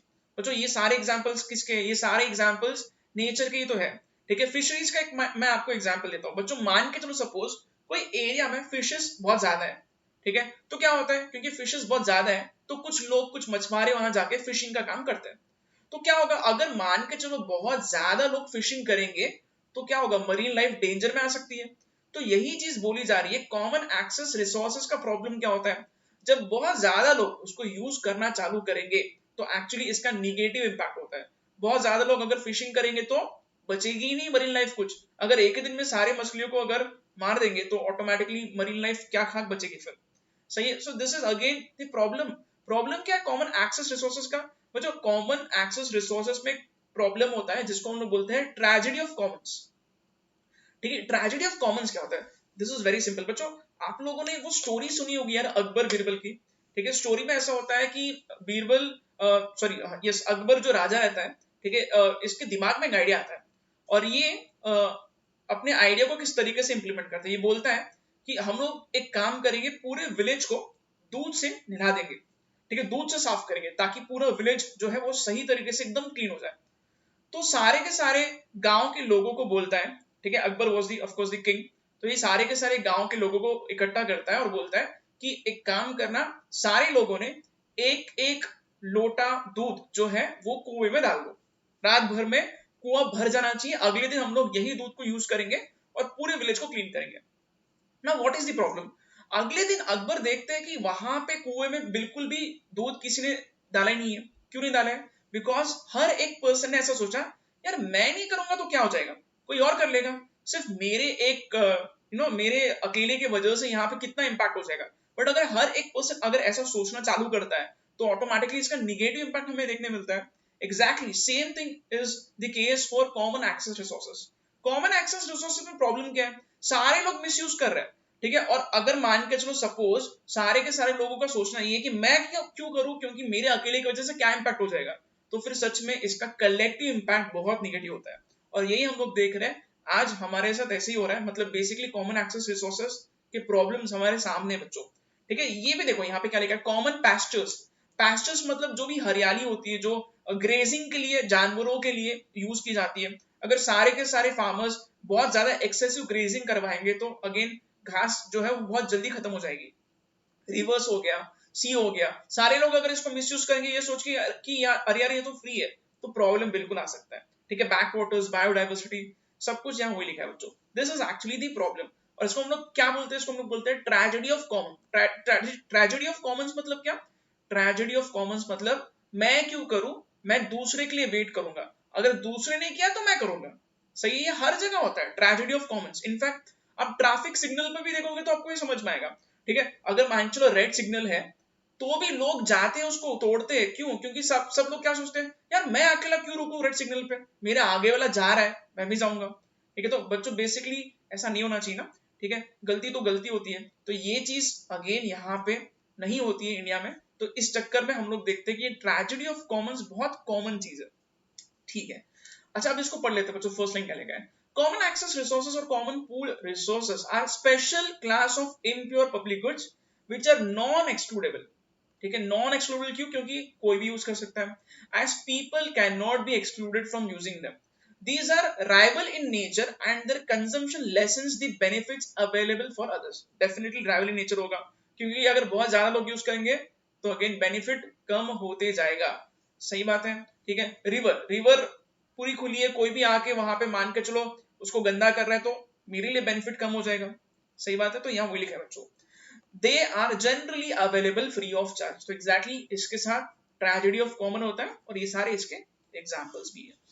ठीक है बच्चों, कॉमन एक्सेस रिसोर्सेज को लिखने का टाइम दूंगा, बट पहले हम लोग ग्लोबल पब्लिक गुड्स पढ़ लेते हैं। दोनों पॉइंट साथ में लिख लेना, ठीक है, छोटे ही पॉइंट्स है।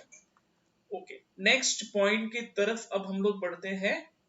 इसका हेडिंग क्या लिखा है? Yes, global public goods. Very very simple बच्चों, बहुत कुछ लिखना है आपको, ठीक है। मेरे को पता है आप लोग मन में सोचते होंगे सर कितना लिखाते यार आप, ठीक है, हद है सर, कोई भी टीचर इतना नहीं लिखाता है। बट अगेन बच्चों, आई एम वेरी श्योर आपका ही फायदा होने वाला है। आपको लर्न हो जाना चाहिए यार, लिखते लिखते लर्न कर लो इसको, ठीक है। तो इतना कॉन्फिडेंस आप में आना चाहिए लिखते लिखते कि आप तुरंत इसके ऊपर टेस्ट देने को भी रेडी हो जाओ। थोड़ा ज्यादा हो गया आई नो, बट देखते बच्चों, नेक्स्ट पॉइंट आपको डेफिनेटली फायदा होगा अगर आप लिखोगे तो। ग्लोबल पब्लिक गुड्स बच्चों, देखते हैं ग्लोबल पब्लिक गुड्स क्या होता है। This is very simple. Global public goods जो होते हैं बच्चों, ये पूरे के पूरे वर्ल्ड के सारे लोगों के काम में आती है ऐसी चीज। देखते हैं यहाँ पे एग्जैक्टली इसको हम लोग किस तरीके से समझ सकते हैं। Okay, yes, there are several public goods benefits of which accrue to everyone in the world. These goods have widespread impact on different countries and regions, population groups and generations। बच्चों आपको एक दो एग्जांपल देता हूं मैं, तो आपको ये और अच्छे से समझ में आएगा, ठीक है। फॉर एग्जांपल अभी देखो बच्चों, WHO यहाँ पे लिखा है, WHO is again world health organisation. अगर पूरे के पूरे वर्ल्ड में कोई कॉमन प्रॉब्लम है तो WHO जो है वो कॉमन प्रॉब्लम का सोल्यूशन निकालने की कोशिश करता है, ठीक है। जैसे कि फॉर एग्जांपल बच्चों, पोलियो, पोलियो ये बहुत खतरनाक बीमारी हो सकती है, बट आपको मैं एक चीज बताता हूँ, इंडिया ने पोलियो को इरेडिकेट कर दिया है, जड़ से निकाल दिया है। अब हम लोग देखेंगे तो हमें बिल्कुल ढूंढने पे भी नहीं मिलेगा पोलियो का केस। इसका रीजन क्या है? इसका रीजन ये है कि WHO ने बहुत सारे देशों में इसके वैक्सीन का इनिशिएटिव लिया है।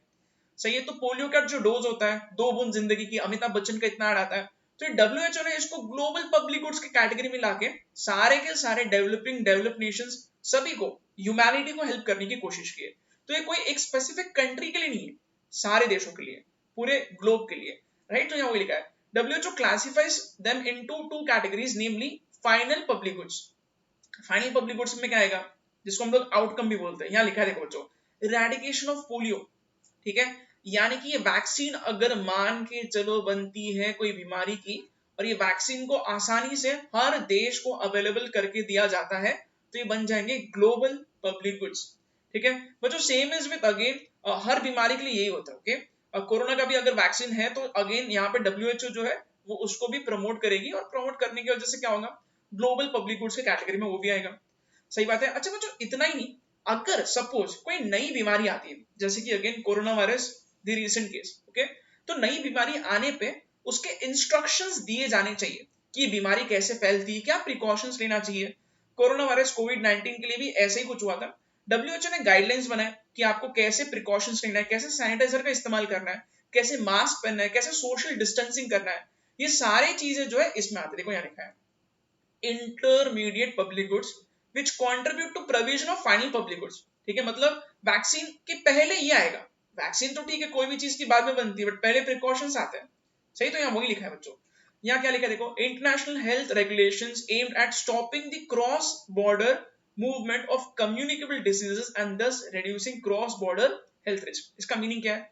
अगर मान के चलो WHO को समझ में आता है कि इस कंट्री से बीमारी ओरिजिनेट हो रही है, तो उस कंट्री के जितने भी लोग आपके देश में आएंगे उनको आप अलग रखो। ऐसा हो चुका है बच्चों, स्वाइन फ्लू के केस में हो चुका है, ठीक है। उसके अलावा सार्स नाम का एक वायरस था जो अगेन चाइना से आया था, ठीक है, इसके केस में भी हो चुका है।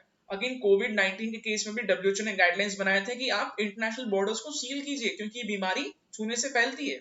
तो ये सारी चीजें अगेन ग्लोबल पब्लिक गुड्स के कैटेगरी में आएंगे।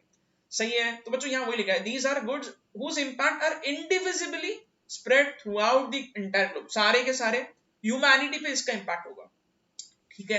तो आई होप ये बहुत आसान सा पॉइंट है, 2 मार्क के लिए क्वेश्चन बिल्कुल आ सकता है। एक्सप्लेन ग्लोबल पब्लिक गुड्स, तो आपको ये 2 पॉइंट्स लिखने पड़ेंगे। ठीक है बच्चों, अब आप लोग ये 2 पॉइंट्स नोट कर लो। ग्लोबल पब्लिक गुड्स, उसके पहले हमने क्या सीखा था? Common access resources. ठीक है yes.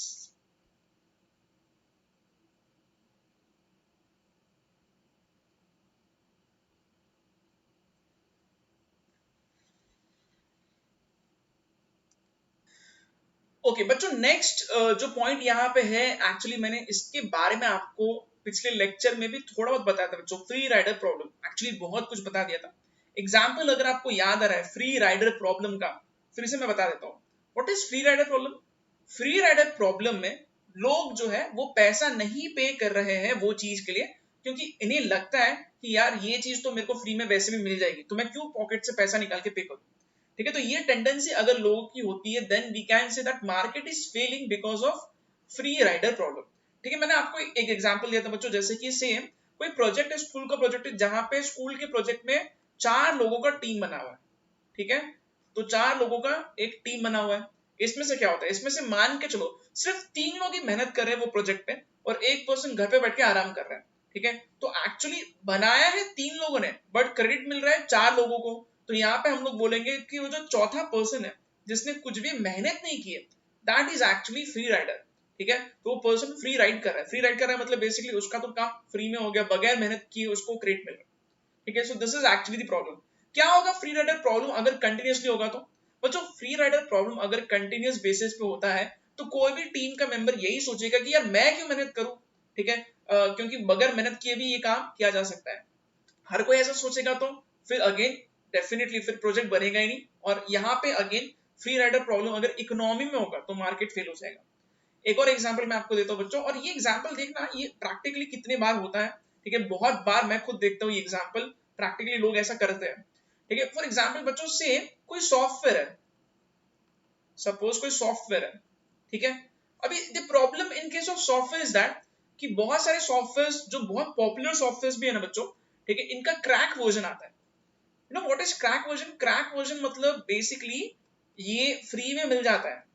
ठीक है, तो अगर से पॉपुलर सॉफ्टवेयर बोल रहा हूं मैं, टैली जैसा सॉफ्टवेयर भी काफी पॉपुलर सॉफ्टवेयर। ओके, तो बच्चों टैली जैसा सॉफ्टवेयर अगर लोग परचेस करते हैं, उसका लाइसेंस्ड वर्जन परचेस करते हैं, तो अच्छा खासा पॉकेट से पैसा निकाल के देना पड़ता है।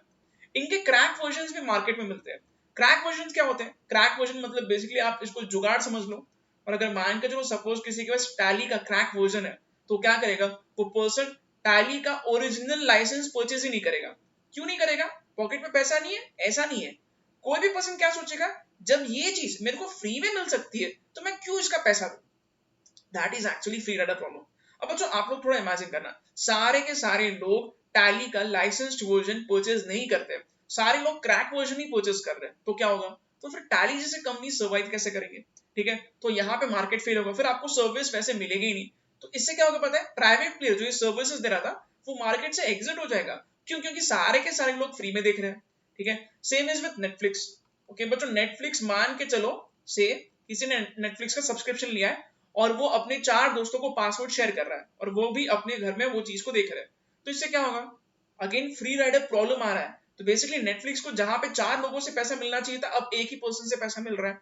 तो अगेन इनका रेवेन्यू कम होगा, तो ऐसे कंपनीज जो है फिर इनका सर्वाइव होना काफी मुश्किल हो सकता है। सही बात है, तो बच्चों यही मैं आपको एक्सप्लेन कर रहा था फ्री राइडर प्रॉब्लम में। यहाँ वही लिखा है, free riding is benefiting from actions of others without paying. ठीक है, दूसरे जो कर रहे हैं उसका फायदा हमें मिल रहा है और हम लोग पैसा नहीं पे कर रहे हैं। अगेन यहाँ पे क्या लिखा? Free rider is a consumer or producer who does not pay for a non-exclusive good in the expectation that others will pay। सही बात है, तो बच्चों यहाँ पे दूसरे पे करेंगे तो मैं क्यों पे करूं, ये चक्कर में अगेन ऐसा हम लोग देखते हैं कि फ्री राइडर प्रॉब्लम जो है वो बहुत कॉमन होता है। ठीक है, और इससे मार्केट डेफिनेटली फेल होगा। राइट, देखते हैं और क्या लिखा है। The absence of excludability in the case of public goods and the tendency of people to act in their own self-interest will lead to the problem of free riding। मतलब लोग क्या करते हैं, लोग जो है वो खुद का फायदा देख रहे हैं, सेल्फ इंटरेस्ट, मैं क्यों पैसा भरूं, मेरा पैसा बच रहा है, मैं नहीं पे करता हूँ। बच्चों हम लोग ये मूवीज के केस में भी देखते हैं। ठीक है, बहुत पहले टॉरेंट नाम का एक सॉफ्टवेयर आता था, टॉरेंट। आप लोग बिलीव नहीं करोगे यार। ठीक है, टॉरेंट अभी बैन हो चुका है, इट इज इलीगल। तो टॉरेंट से लोग बहुत बड़े बड़े फाइल्स डाउनलोड करते थे, बहुत सारी मूवीज डाउनलोड कर लेते थे। तो जो मूवी बहुत रिसेंटली रिलीज हुई है मल्टीप्लेक्स में जाके देखने से अच्छा टॉरेंट से डाउनलोड कर लो और आप लोग घर पे बैठ के वो मूवी को एंजॉय कर सकते हो। बट अगेन इससे क्या होगा, this is actually free rider. तो आप जो पैसा पे कर सकते हो आप बचा रहे हो पैसा। ठीक है, आप क्या सोच रहे हो, आप सोच रहे हो यार मैं पैसा क्यों दूं जबकि मेरे को ये फ्री में मिल सकता है, व्हाई शुड आई पे फॉर दिस। तो ये फ्री राइडर प्रॉब्लम जो है ना ये बहुत तकलीफ दे सकता है। अगेन इकोनॉमी जो है, मार्केट जो है फेल हो सकता है। ठीक है, यहाँ वही लिखा है। Briefly put, there is no incentive for people to pay for the good because they can consume it without paying। मतलब लोग क्या सोचते हैं, यार मैं क्यों पे करूं क्योंकि मैं बगैर पे किए भी तो इसको यूज कर सकता हूं। अगेन सॉफ्टवेयर का क्रैक वर्जन, नेटफ्लिक्स जैसे चीजें जुगाड़ करके मूवीज डाउनलोड करना, ठीक है, टॉरेंट से। अगेन ये सब इसके एग्जांपल्स है। Okay, if every individual plays the same strategy of free riding, the strategy will fail because nobody is willing to pay and therefore nothing will be provided in the market। Exactly यही तो हो रहा है। Suppose Netflix का सारे के सारे लोग ऐसे ही जुगाड़ करते हैं, ठीक है, या फिर से फॉर दैट मैटर सॉफ्टवेयर का सारे के सारे लोग ऐसे ही जुगाड़ करते हैं, क्या होगा, सॉफ्टवेयर को पे करने वाला कोई नहीं होगा तो अच्छे सॉफ्टवेयर मार्केट में आएंगे क्यों। अगर मैं सॉफ्टवेयर बनाने वाला पर्सन हूं, I will not be making such software because मेरे को पता है कि लोग पैसा पे ही नहीं करते इसके लिए। अगेन तो ये प्रॉब्लम हो सकता है, right. So this is again something very serious. तो यहाँ वही लिखा है बच्चों, then a free ride for anyone becomes impossible. तो फ्री राइड सभी के लिए इम्पॉसिबल हो जाएगा बच्चों, ठीक बात है। अच्छा और क्या लिखा है, in fact public goods are valuable for people if there is no free rider problem, people would be willing to pay for them and they will be produced in the market। अगर free rider problem नहीं रहेगा तो लोग पैसा देंगे और उसको बनाने वाले भी लोग मार्केट में आएंगे, अदरवाइज उसको बनाना बहुत मुश्किल हो जाएगा। So this is free rider problem, very important from exam point of view बच्चों। तो ये एग्जाम में बिल्कुल इस पे क्वेश्चन बिल्कुल पूछा जा सकता है। छोटा सी एक्सप्लेनेशन है, इसको क्विकली आप लोग नोट करना, फिर हम लोग आते हैं नेक्स्ट पॉइंट, ठीक है।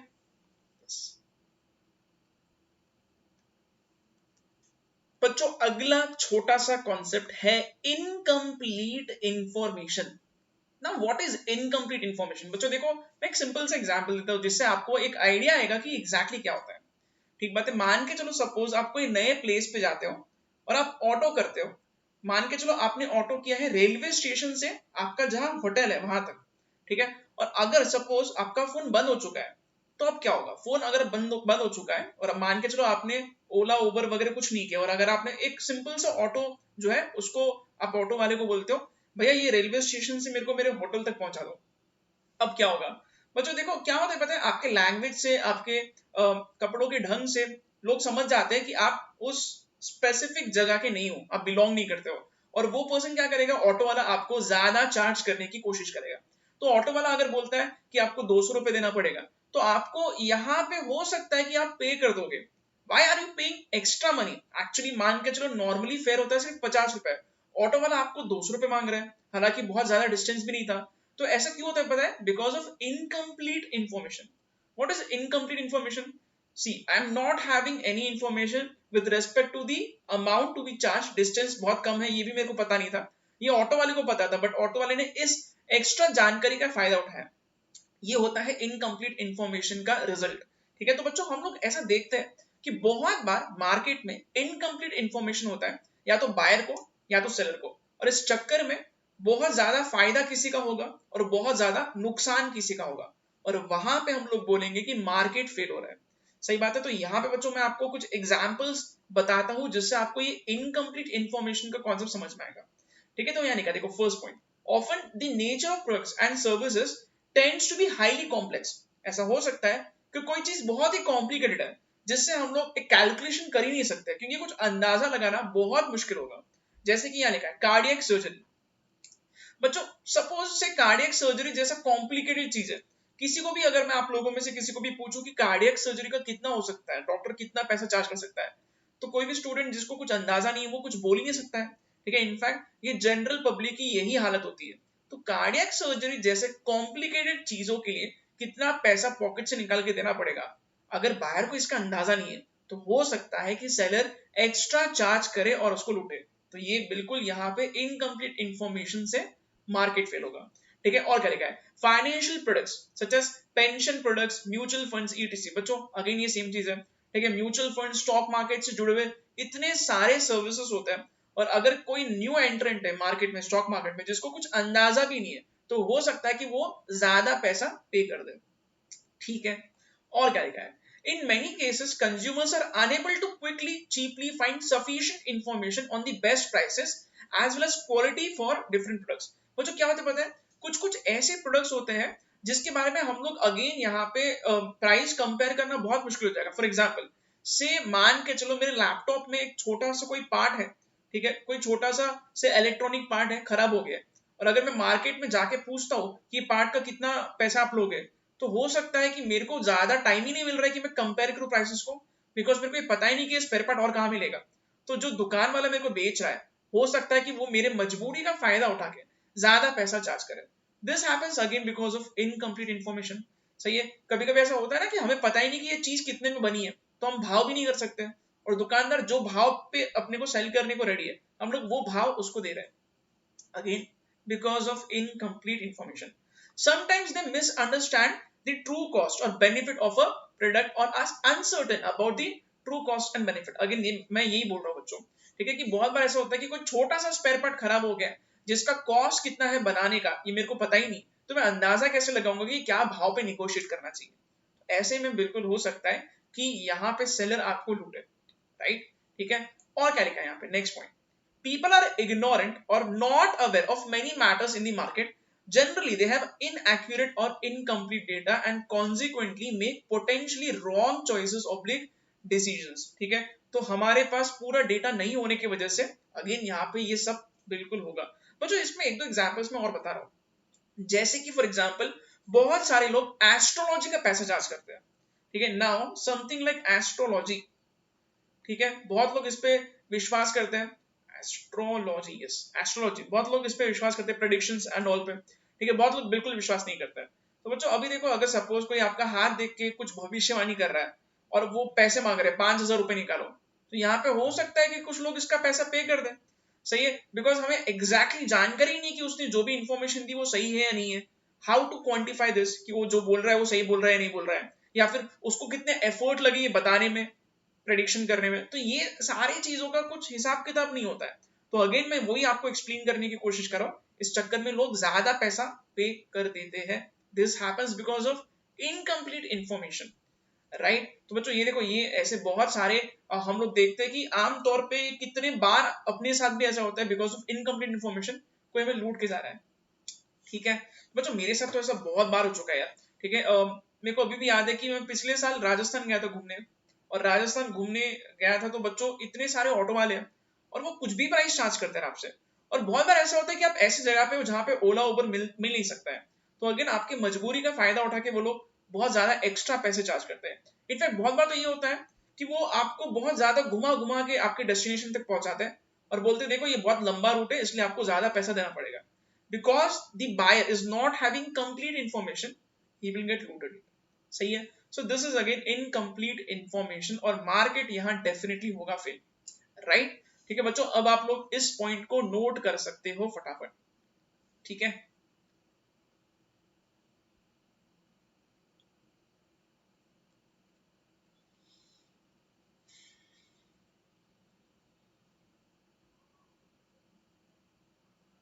ओके बच्चों, इनकम्प्लीट इंफॉर्मेशन के बाद में ज्यादा बचा नहीं, दो ही यहाँ पे पॉइंट्स बचे बच्चों। इनकम्प्लीट इंफॉर्मेशन के बाद में नेक्स्ट पॉइंट जो अब हम लोग समझने वाले हैं वो है asymmetric information. Now what can be asymmetric information, please ध्यान से सुनना। इनकम्प्लीट और असिमेट्रिक थोड़े अलग होते हैं बच्चों। ठीक है, इनकम्प्लीट इंफॉर्मेशन में क्या होगा पता है? इनकम्प्लीट इंफॉर्मेशन में बायर और सेलर में से अगेन किसी को कुछ पता ही नहीं है, अंदाजा ही नहीं है। ओके, असिमेट्रिक में क्या होगा बच्चों? असिमेट्रिक इंफॉर्मेशन में बायर और सेलर में से किसी एक पर्सन को ज्यादा जानकारी है, इनकम्प्लीट नहीं बल्कि ज्यादा जानकारी है। प्लीज ये चीज आप लोग दिमाग रखना, बायर सेलर। ठीक है, ऐसा हो सकता है या तो बायर को एक्स्ट्रा कुछ पता है या फिर सेलर को कुछ एक्स्ट्रा पता है। ठीक है, तो बच्चों ये असिमेट्रिक इंफॉर्मेशन से भी मार्केट फेल होता है। I can give you one good example. देखो यहाँ पे ये चीज आप लोग प्लीज ध्यान में रखना। ओके, ये एग्जांपल बच्चों आप लोग देखो, ये एग्जांपल आपको समझ में आ रहा है क्या? से फॉर एग्जांपल किसी पर्सन को सेकेंड हैंड कार बेचनी है, राइट? ठीक है। तो बच्चों सेलर अगर सेकंड हैंड कार बायर को बेचेगा, राइट, तो ऐसे केस में क्या होगा पता है, ऐसे केस में हम लोग बोलेंगे सेलर को एक्स्ट्रा कुछ जानकारी है गाड़ी के बारे में। बच्चों ऑब्वियसली ये तो आप लोग बिल्कुल इसको मानना ही पड़ेगा कि जो चीज मेरी है वो मेरे को ज्यादा पता होगा कि वो चीज किस तरीके से काम करती है। अगर मेरी गाड़ी मैं बेच रहा हूँ किसी और पर्सन को, सेकंड हैंड कार को अगर मैं सेल करता हूँ, तो गाड़ी क्योंकि मेरी है तो मेरे को ही ज्यादा पता होगा कि गाड़ी में कौन सी चीज अच्छी है कौन सी चीज खराब है। नॉर्मली क्या होता है, नॉर्मली कोई भी पर्सन जब अपनी खुद की कोई चीज को सेल करता है तो एकदम अच्छा करके चकाचक करके बेचता है, बट एक्चुअली वो गाड़ी के अंदर कौन सा ब्रेक लगता है, कौन सा यहाँ पे गियर बराबर से लगता है, ये सारी चीजें किसको पता होगी, अंदरूनी चीजें सिर्फ सेलर को पता होती है। और सेलर हमेशा क्या करेगा, खुद की चीज को बेस्ट बता के वो चीज का ज्यादा से ज्यादा दाम लेने की कोशिश करेगा। This is called as asymmetric information. Why?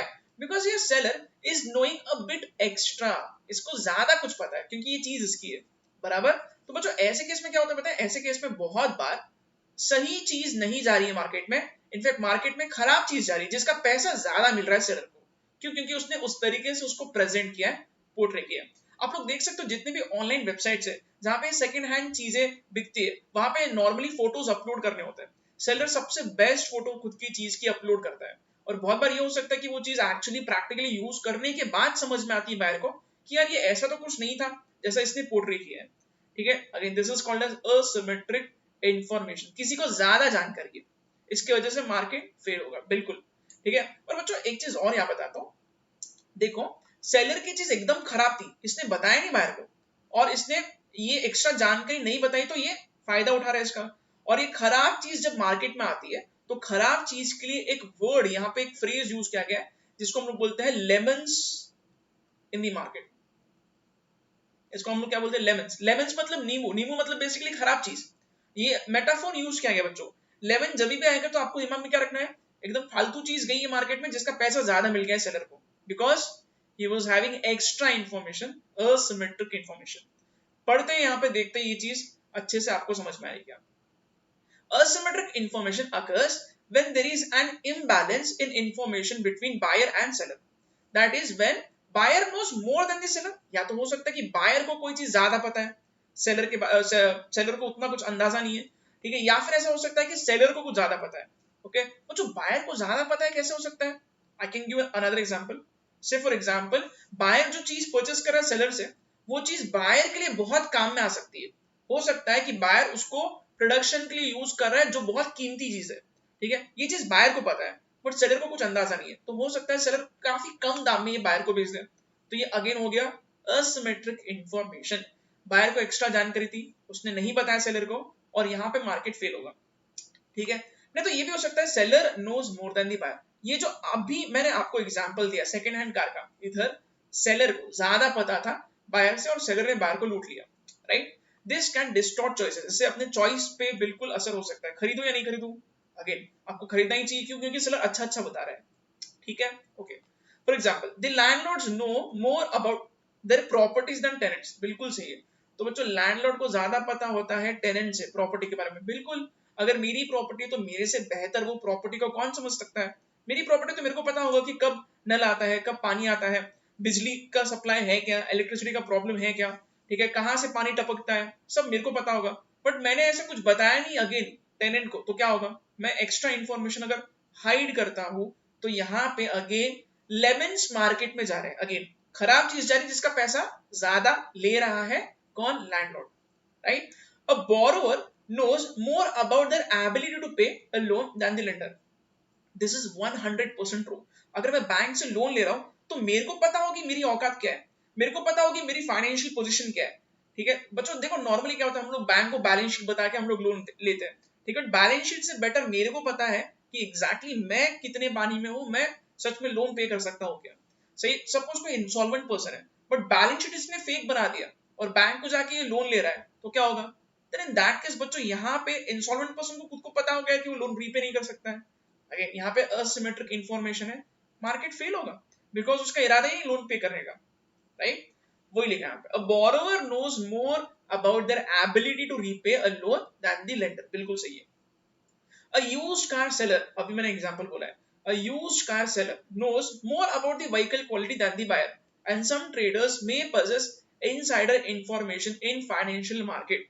तो ये सारी चीजों के चक्कर में किसी को ज्यादा जानकारी, किसी को बिल्कुल जानकारी नहीं है, तो यहाँ पे असिमेट्रिक इंफॉर्मेशन है बच्चों। इस चक्कर में डेफिनेटली मार्केट में लेमन्स जाएंगे, खराब चीज का पैसा मिल रहा है। ओके, यहाँ लिखा है this phenomena which is sometimes referred to as lemons problem is an important source of market failure. With asymmetric information, low quality goods can drive high quality goods out of the market. मतलब बच्चों देखो, आप लोग देख सकते हो, ये seller ने क्या किया, खुद की गाड़ी को अच्छा अच्छा बता के बेच दिया। अगर सारे लोग ऐसे ही बेचेंगे तो क्या होगा, अच्छे क्वालिटी की चीज लोग परचेज नहीं करेंगे। क्यों परचेज नहीं करेंगे अच्छे क्वालिटी की चीज? अब ये देखो बच्चों, ये चीज आपको समझ में आ रही क्या? कोई भी बायर मार्केट में जब जाके सेकेंड हैंड कार परचेज करेगा, तो आजकल बायर भी बहुत होशियार हो गए। बायर को क्या लगेगा, यार ये सेलर जैसा बता रहे वैसा हो ही नहीं सकता। सपोज से बहुत अच्छे क्वालिटी की कार, सेकंड हैंड कार कोई बेच रहा है ईमानदारी से, बट उस पर आप भरोसा नहीं किया जाएगा। क्यों? क्योंकि बहुत ज्यादा सेलर्स ऐसे हैं मार्केट में जो गलत गलत बता के लेमन्स बेच रहे हैं। तो इससे क्या होगा, इससे जो अच्छे सेलर्स है उन्हें कोई ट्रस्ट नहीं करेगा। तो यहाँ पे बिल्कुल ऐसा हो सकता है कि अच्छे क्वालिटी की चीज मार्केट से गायब हो रही है। क्यों? क्योंकि लेमन्स मार्केट में ज्यादा आ गए। राइट, ठीक है। बहुत बेईमान लोग होने की वजह से जो लोग ईमानदार है उन पे भी भरोसा करना बहुत मुश्किल हो जाएगा बच्चों। ठीक है, आप लोग खुद से भी ये बिल्कुल कर सकते हो। अगर आप सेकंड हैंड गाड़ी परचेस करते हो, सेलर बहुत ईमानदार है, बट आपके दिमाग में क्या होगा, यार इसकी गाड़ी इसको ज्यादा पता होगा और ये झूठ भी बोल सकता है। लेमन्स इतने हैं मार्केट में इस चक्कर में, तो अगेन यहाँ पे ट्रस्ट करना बहुत मुश्किल होता है।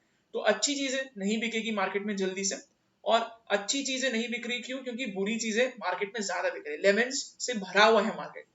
This is again asymmetric information. ठीक है, इसको क्विकली आप लोग लिख लो बच्चों। इसके बाद एक लास्ट पॉइंट बचता है, adverse selection and moral hazard. दोनों ही पॉइंट्स मैं आपको साथ में बताऊंगा। ठीक है, यस।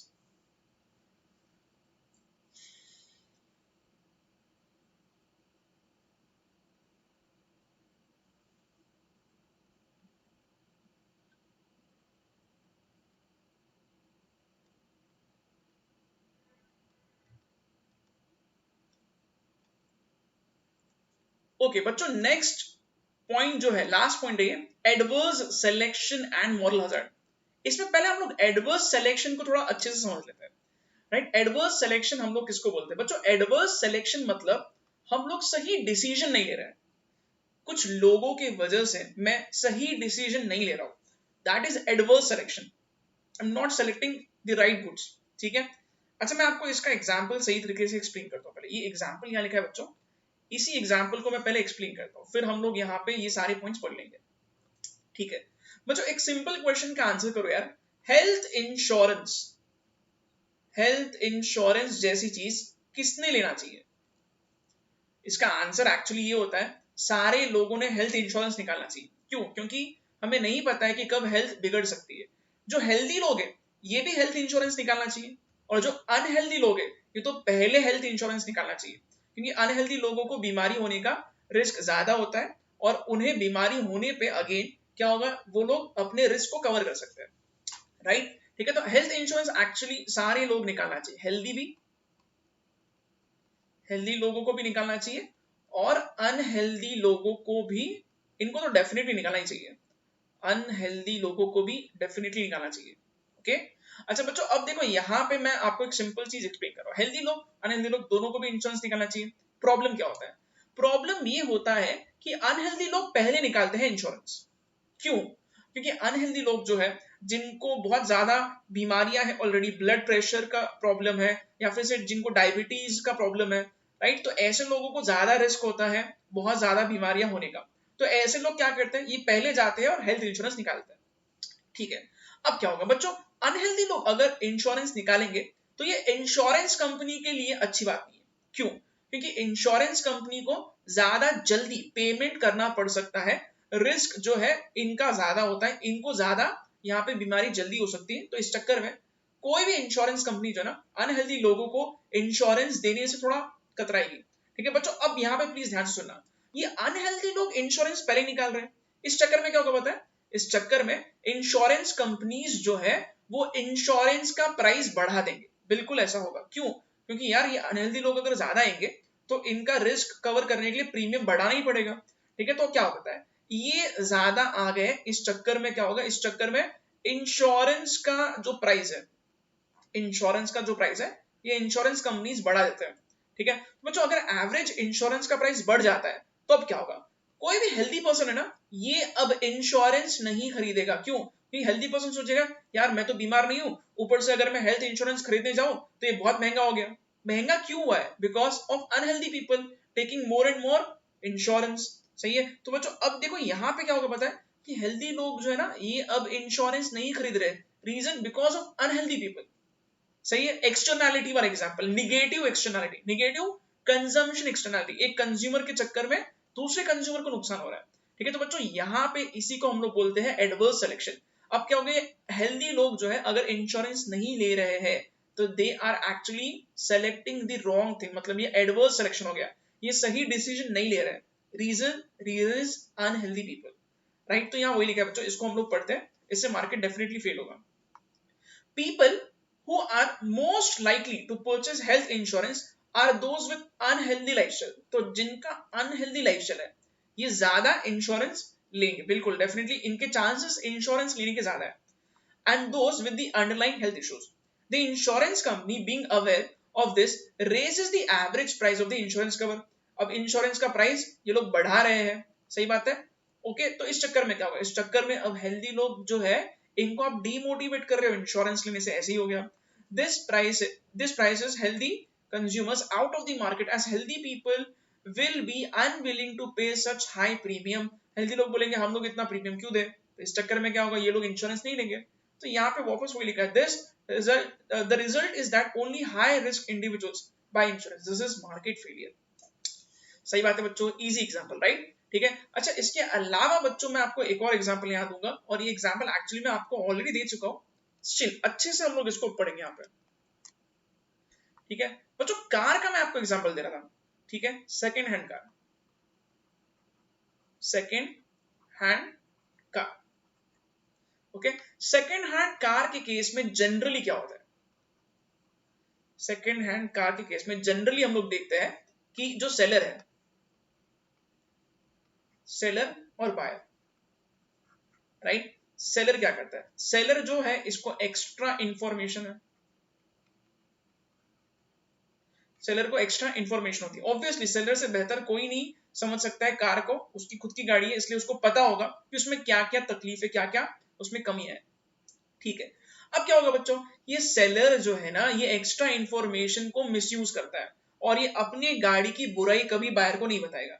तो इससे क्या होगा, इससे बच्चों हम लोग ऐसा देखते हैं कि जनरली जो भी सेलर्स है अगर बायर को ये गलत चीज पोर्ट्रे करते हैं, कुछ चीजें छुपाते हैं, बराबर से नहीं बताते हैं, तो इससे क्या होगा पता है, इससे मार्केट में लेमन्स एंटर होंगे, lemons in the market, lemons in the market, सही बात है। अच्छा बच्चों इस चक्कर में क्या होगा, इस चक्कर में अब देखो मान के चलो सपोज ये जनरली ऐसा होता है, जनरली सेलर जो है वो लेमन्स बेचता है बायर को, लेमन्स मतलब खराब चीज जिसका पैसा एक्चुअली वो डिजर्व नहीं करता है, बट वो ज्यादा क्यों ले रहा है, क्योंकि उसने कुछ इंफॉर्मेशन नहीं दिया है, वो सिर्फ अच्छा पोर्ट्रे कर रहा है। बायर को बेचारे को बहुत टाइम के बाद समझ में आएगा कि उसने गलत चीज खरीदी है, ठीक है। अच्छा अब देखो बच्चों यहाँ पे एक चीज और मैं एक्सप्लेन कर रहा हूं, मान के चलो suppose there is a seller who is extremely honest, ठीक है, और इसने जो गाड़ी बेची है वो बहुत सही गाड़ी थी, ठीक है, car was in good condition, ठीक है, गुड कंडीशन,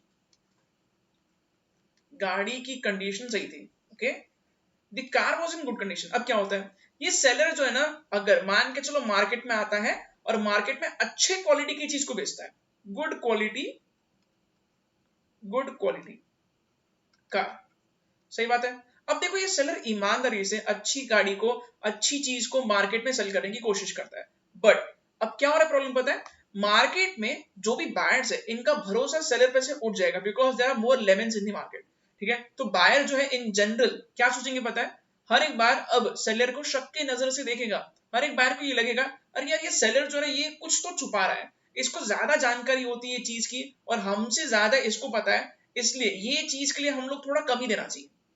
ऐसा कौन सोचते हैं, ऐसा बायर सोचेंगे, क्यों, because there are more lemons in the market, ठीक है। तो बच्चों इस चक्कर में क्या होगा पता है, इस चक्कर में बायर जो है वो सेलर को बोल रहा है ठीक है यार आप बोल रहे हो आपकी चीज बहुत अच्छी है बट भरोसा नहीं है, हम आपको बहुत कम पैसे देंगे, क्यों, क्योंकि हमारे साथ ऐसा हुआ है, हम देख रहे हैं कि मार्केट में हर तरफ लेमन्स है, मतलब मार्केट में हर तरफ अच्छी चीज नहीं बिक रही है और उसका पैसा ज्यादा जा रहा है, तो हम लोग अब इंटेलिजेंट हो गए।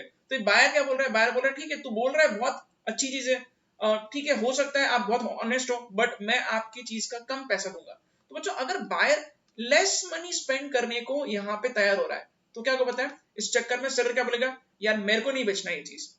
तो अब क्या होगा पता है, जो ऑनेस्ट सेलर है वो अपनी चीज को नहीं बेचेगा फिर बायर को, या फिर ऑनेस्ट सेलर जो है वो अपने कोई क्लोज रिलेटिव या फ्रेंड को ही बेचेगा जिसको उसके ऊपर भरोसा होगा। तो बेसिकली बोलने का मीनिंग क्या है, बोलने का मीनिंग है कि मार्केट से अच्छी चीजें गायब हो रही है and market is actually full of lemons. तो यहाँ पे मार्केट डेफिनेटली फेल होगा, ठीक है, क्योंकि अच्छी चीज का पैसा लोग देने को रेडी नहीं है, क्योंकि मार्केट में हर तरफ खराब चीज फैली हुई है, ठीक है। तो कुछ खराब सेलर्स की वजह से ईमानदार सेलर जो है वो बेचारा मार्केट से बाहर एग्जिट हो रहा है। तो हम लोग ऐसा बोल सकते हैं कि जो गलत क्वालिटी की चीज है वो क्या कर रही है, वो अच्छी क्वालिटी की चीज को मार्केट से बाहर ढकेल रही है, ठीक बात है। तो बच्चों again this is again called as adverse selection, मतलब ये बायर ने गलत डिसीजन लिया है कम पैसा पे करके। क्यों, क्योंकि बायर को बेचारे को पता कैसे होगा, राइट, ठीक है। तो बच्चों देखो ये अगेन यहाँ पे मार्केट फेल हो रहा है, ठीक है, यहाँ लिखा देखो ये example. Another example is used car market, that is the market for lemons. देखो ये यूज्ड कार मतलब ये लेमन्स यूज कर रहा है बच्चों यहाँ पे word, okay. The owner of a car knows much more about its quality than anyone else. The buyer's willingness to pay for any particular car will be based on the average quality of the used car. Buyer quality को देख के पैसा देता है। Anyone who sells a lemon, an unusually poor car, stands to gain. जो भी lemon बेच रहा है उसका फायदा होगा, जैसे कि मैंने आपको भी बताया। Market becomes flooded with lemons, मतलब हर तरफ गलत क्वालिटी की चीज बिक रही है, हर तरफ सेलर लूट रहे हैं बायर को। इस चक्कर में बायर लोग का भरोसा ऑनेस्ट सेलर से उठ जाएगा, ठीक है। इवेंचुअली द मार्केट में offer nothing but lemons. The good quality cards disappear because they are kept by their owners और सोल्ड ओनली टू फ्रेंड्स। जो भरोसा करते हैं ईमानदार सेलर पे, सिर्फ उन्हीं को ये गाड़ी बेची जाएगी। और यहाँ पे हम लोग बोल सकते हैं कि मार्केट में अच्छी क्वालिटी की चीज नहीं मिलेगी। Briefly put, buyers expect hidden problems in the items offered for sale, leading to low price, and the best items are kept off the market. मतलब अच्छी चीजें मार्केट से बाहर चली गई है। So this is again called as adverse selection. हम लोग सही डिसीजन नहीं ले पा रहे because of someone else. Healthy लोग इंश्योरेंस नहीं ले पा रहे बिकॉज ऑफ अनहेल्दी पीपल, उनका डिसीजन गलत हो गया, एडवर्स सिलेक्शन हो गया। अगेन बायर जो है अच्छी क्वालिटी की चीज के लिए भी कम पैसा पे कर रहा है बिकॉज उसको ट्रस्ट ही नहीं अब सेलर पे, तो ये डिसीजन बायर ने गलत लिया है, ठीक है। तो ये भी एडवर्स सिलेक्शन हो गया। Again here market is failing बच्चों, ठीक बात है। तो ये है एडवर्स सिलेक्शन का सारा concept. Last point quickly check करते हैं, फिर आप लोग सारे पॉइंट्स को एक साथ नोट कर लेना। लास्ट पॉइंट का नाम है बच्चों मॉरल हजार्ड, ठीक है। मॉरल हजार्ड एग्जैक्टली क्या होता है, ओके। तो बच्चों देखो यहाँ पे मैं आपको डायरेक्टली एग्जांपल पढ़ के एक्सप्लेन करता हूँ। This is very easy example, okay. देखो यहाँ क्या लिखा है, the insured consumers are likely to take greater risks knowing that a claim will be paid for insurance company. बच्चों देखो यहाँ पे मैं आपको एक सिंपल चीज बताता हूँ। अनहेल्दी लोग क्या करते हैं, अनहेल्दी लोग नॉर्मली इंश्योरेंस निकालते हैं, ठीक है। एक बार किसी ने इंश्योरेंस निकाल लिया तो क्या होगा पता है, इंश्योरेंस अगर निकाल लिया किसी ने, हेल्थ इंश्योरेंस निकाल लिया, तो अब ये पर्सन जो है ये बहुत ज्यादा खर्चा करेगा, अच्छे हॉस्पिटल्स के सर्विसेज यूज करेगा, बेस्ट डॉक्टर्स के ट्रीटमेंट लेगा। इस चक्कर में क्या होगा पता है, इस चक्कर में यहाँ पे इसको जरूरत भी नहीं है तो भी ये बहुत ज्यादा खर्चा करने को रेडी हो जाएगा। क्यों, क्योंकि ये सोच रहा है यार मैंने तो इंश्योरेंस निकाला है तो मेरा रिस्क तो अगेन इंश्योरेंस कंपनी कवर करने वाली है, तो मेरे को तो कुछ रिस्क ही नहीं है। तो बच्चों देखो यहाँ पे क्या लिखा है, देखो यहाँ पे वो लिखा है, the insured consumers are likely to take greater risks knowing that a claim will be paid for by the insurance company. The more of one's costs that are covered by the insurance company, the less person cares whether the doctor charges excessive fees or uses inefficient and costly procedures as a part of his healthcare. मतलब ये unhealthy लोग जिन्होंने insurance निकाला है, they will not take care, they will not take care, ठीक है, खुद का ख्याल भी नहीं रखेंगे, बीमार भी हो गए तो इन्हें रिस्क नहीं है क्योंकि इनको लगता है हम best doctor best services use करेंगे, ये पैसा तो इंश्योरेंस कंपनी पे करने वाली है, ठीक है। तो बच्चों देखो यहाँ क्या लिखा है, this causes insurance premium to rise for everyone. इस चक्कर में इंश्योरेंस प्रीमियम सभी लोगों के लिए महंगा हो जाएगा क्योंकि इंश्योरेंस कंपनी इतना पैसा जब दे रही है अनहेल्दी लोगों के इंश्योरेंस के रिस्क को कवर करके, तो अगेन उनको अपना कॉस्ट रिकवर करने के लिए सारे लोगों का इंश्योरेंस का कॉस्ट ऑन एन एवरेज बढ़ाना पड़ेगा। तो इससे क्या होगा, पोटेंशियल कस्टमर्स मार्केट के बाहर जा रहे हैं। सो this is again moral hazard. बच्चों ये सेम वापस वही स्टोरी है, सेम एग्जांपल है अभी मैंने आपको जो बताया था, ठीक है। इसको एग्जैक्ट वर्ड हम लोग यूज करेंगे, मॉरल हजार्ड, राइट, ठीक है। सो दिस इज समथिंग बच्चों आप लोग ये लिख सकते हो, अब पूरा पॉइंट आप लोग नोट कर सकते हो, ठीक है। Adverse selection and moral hazard.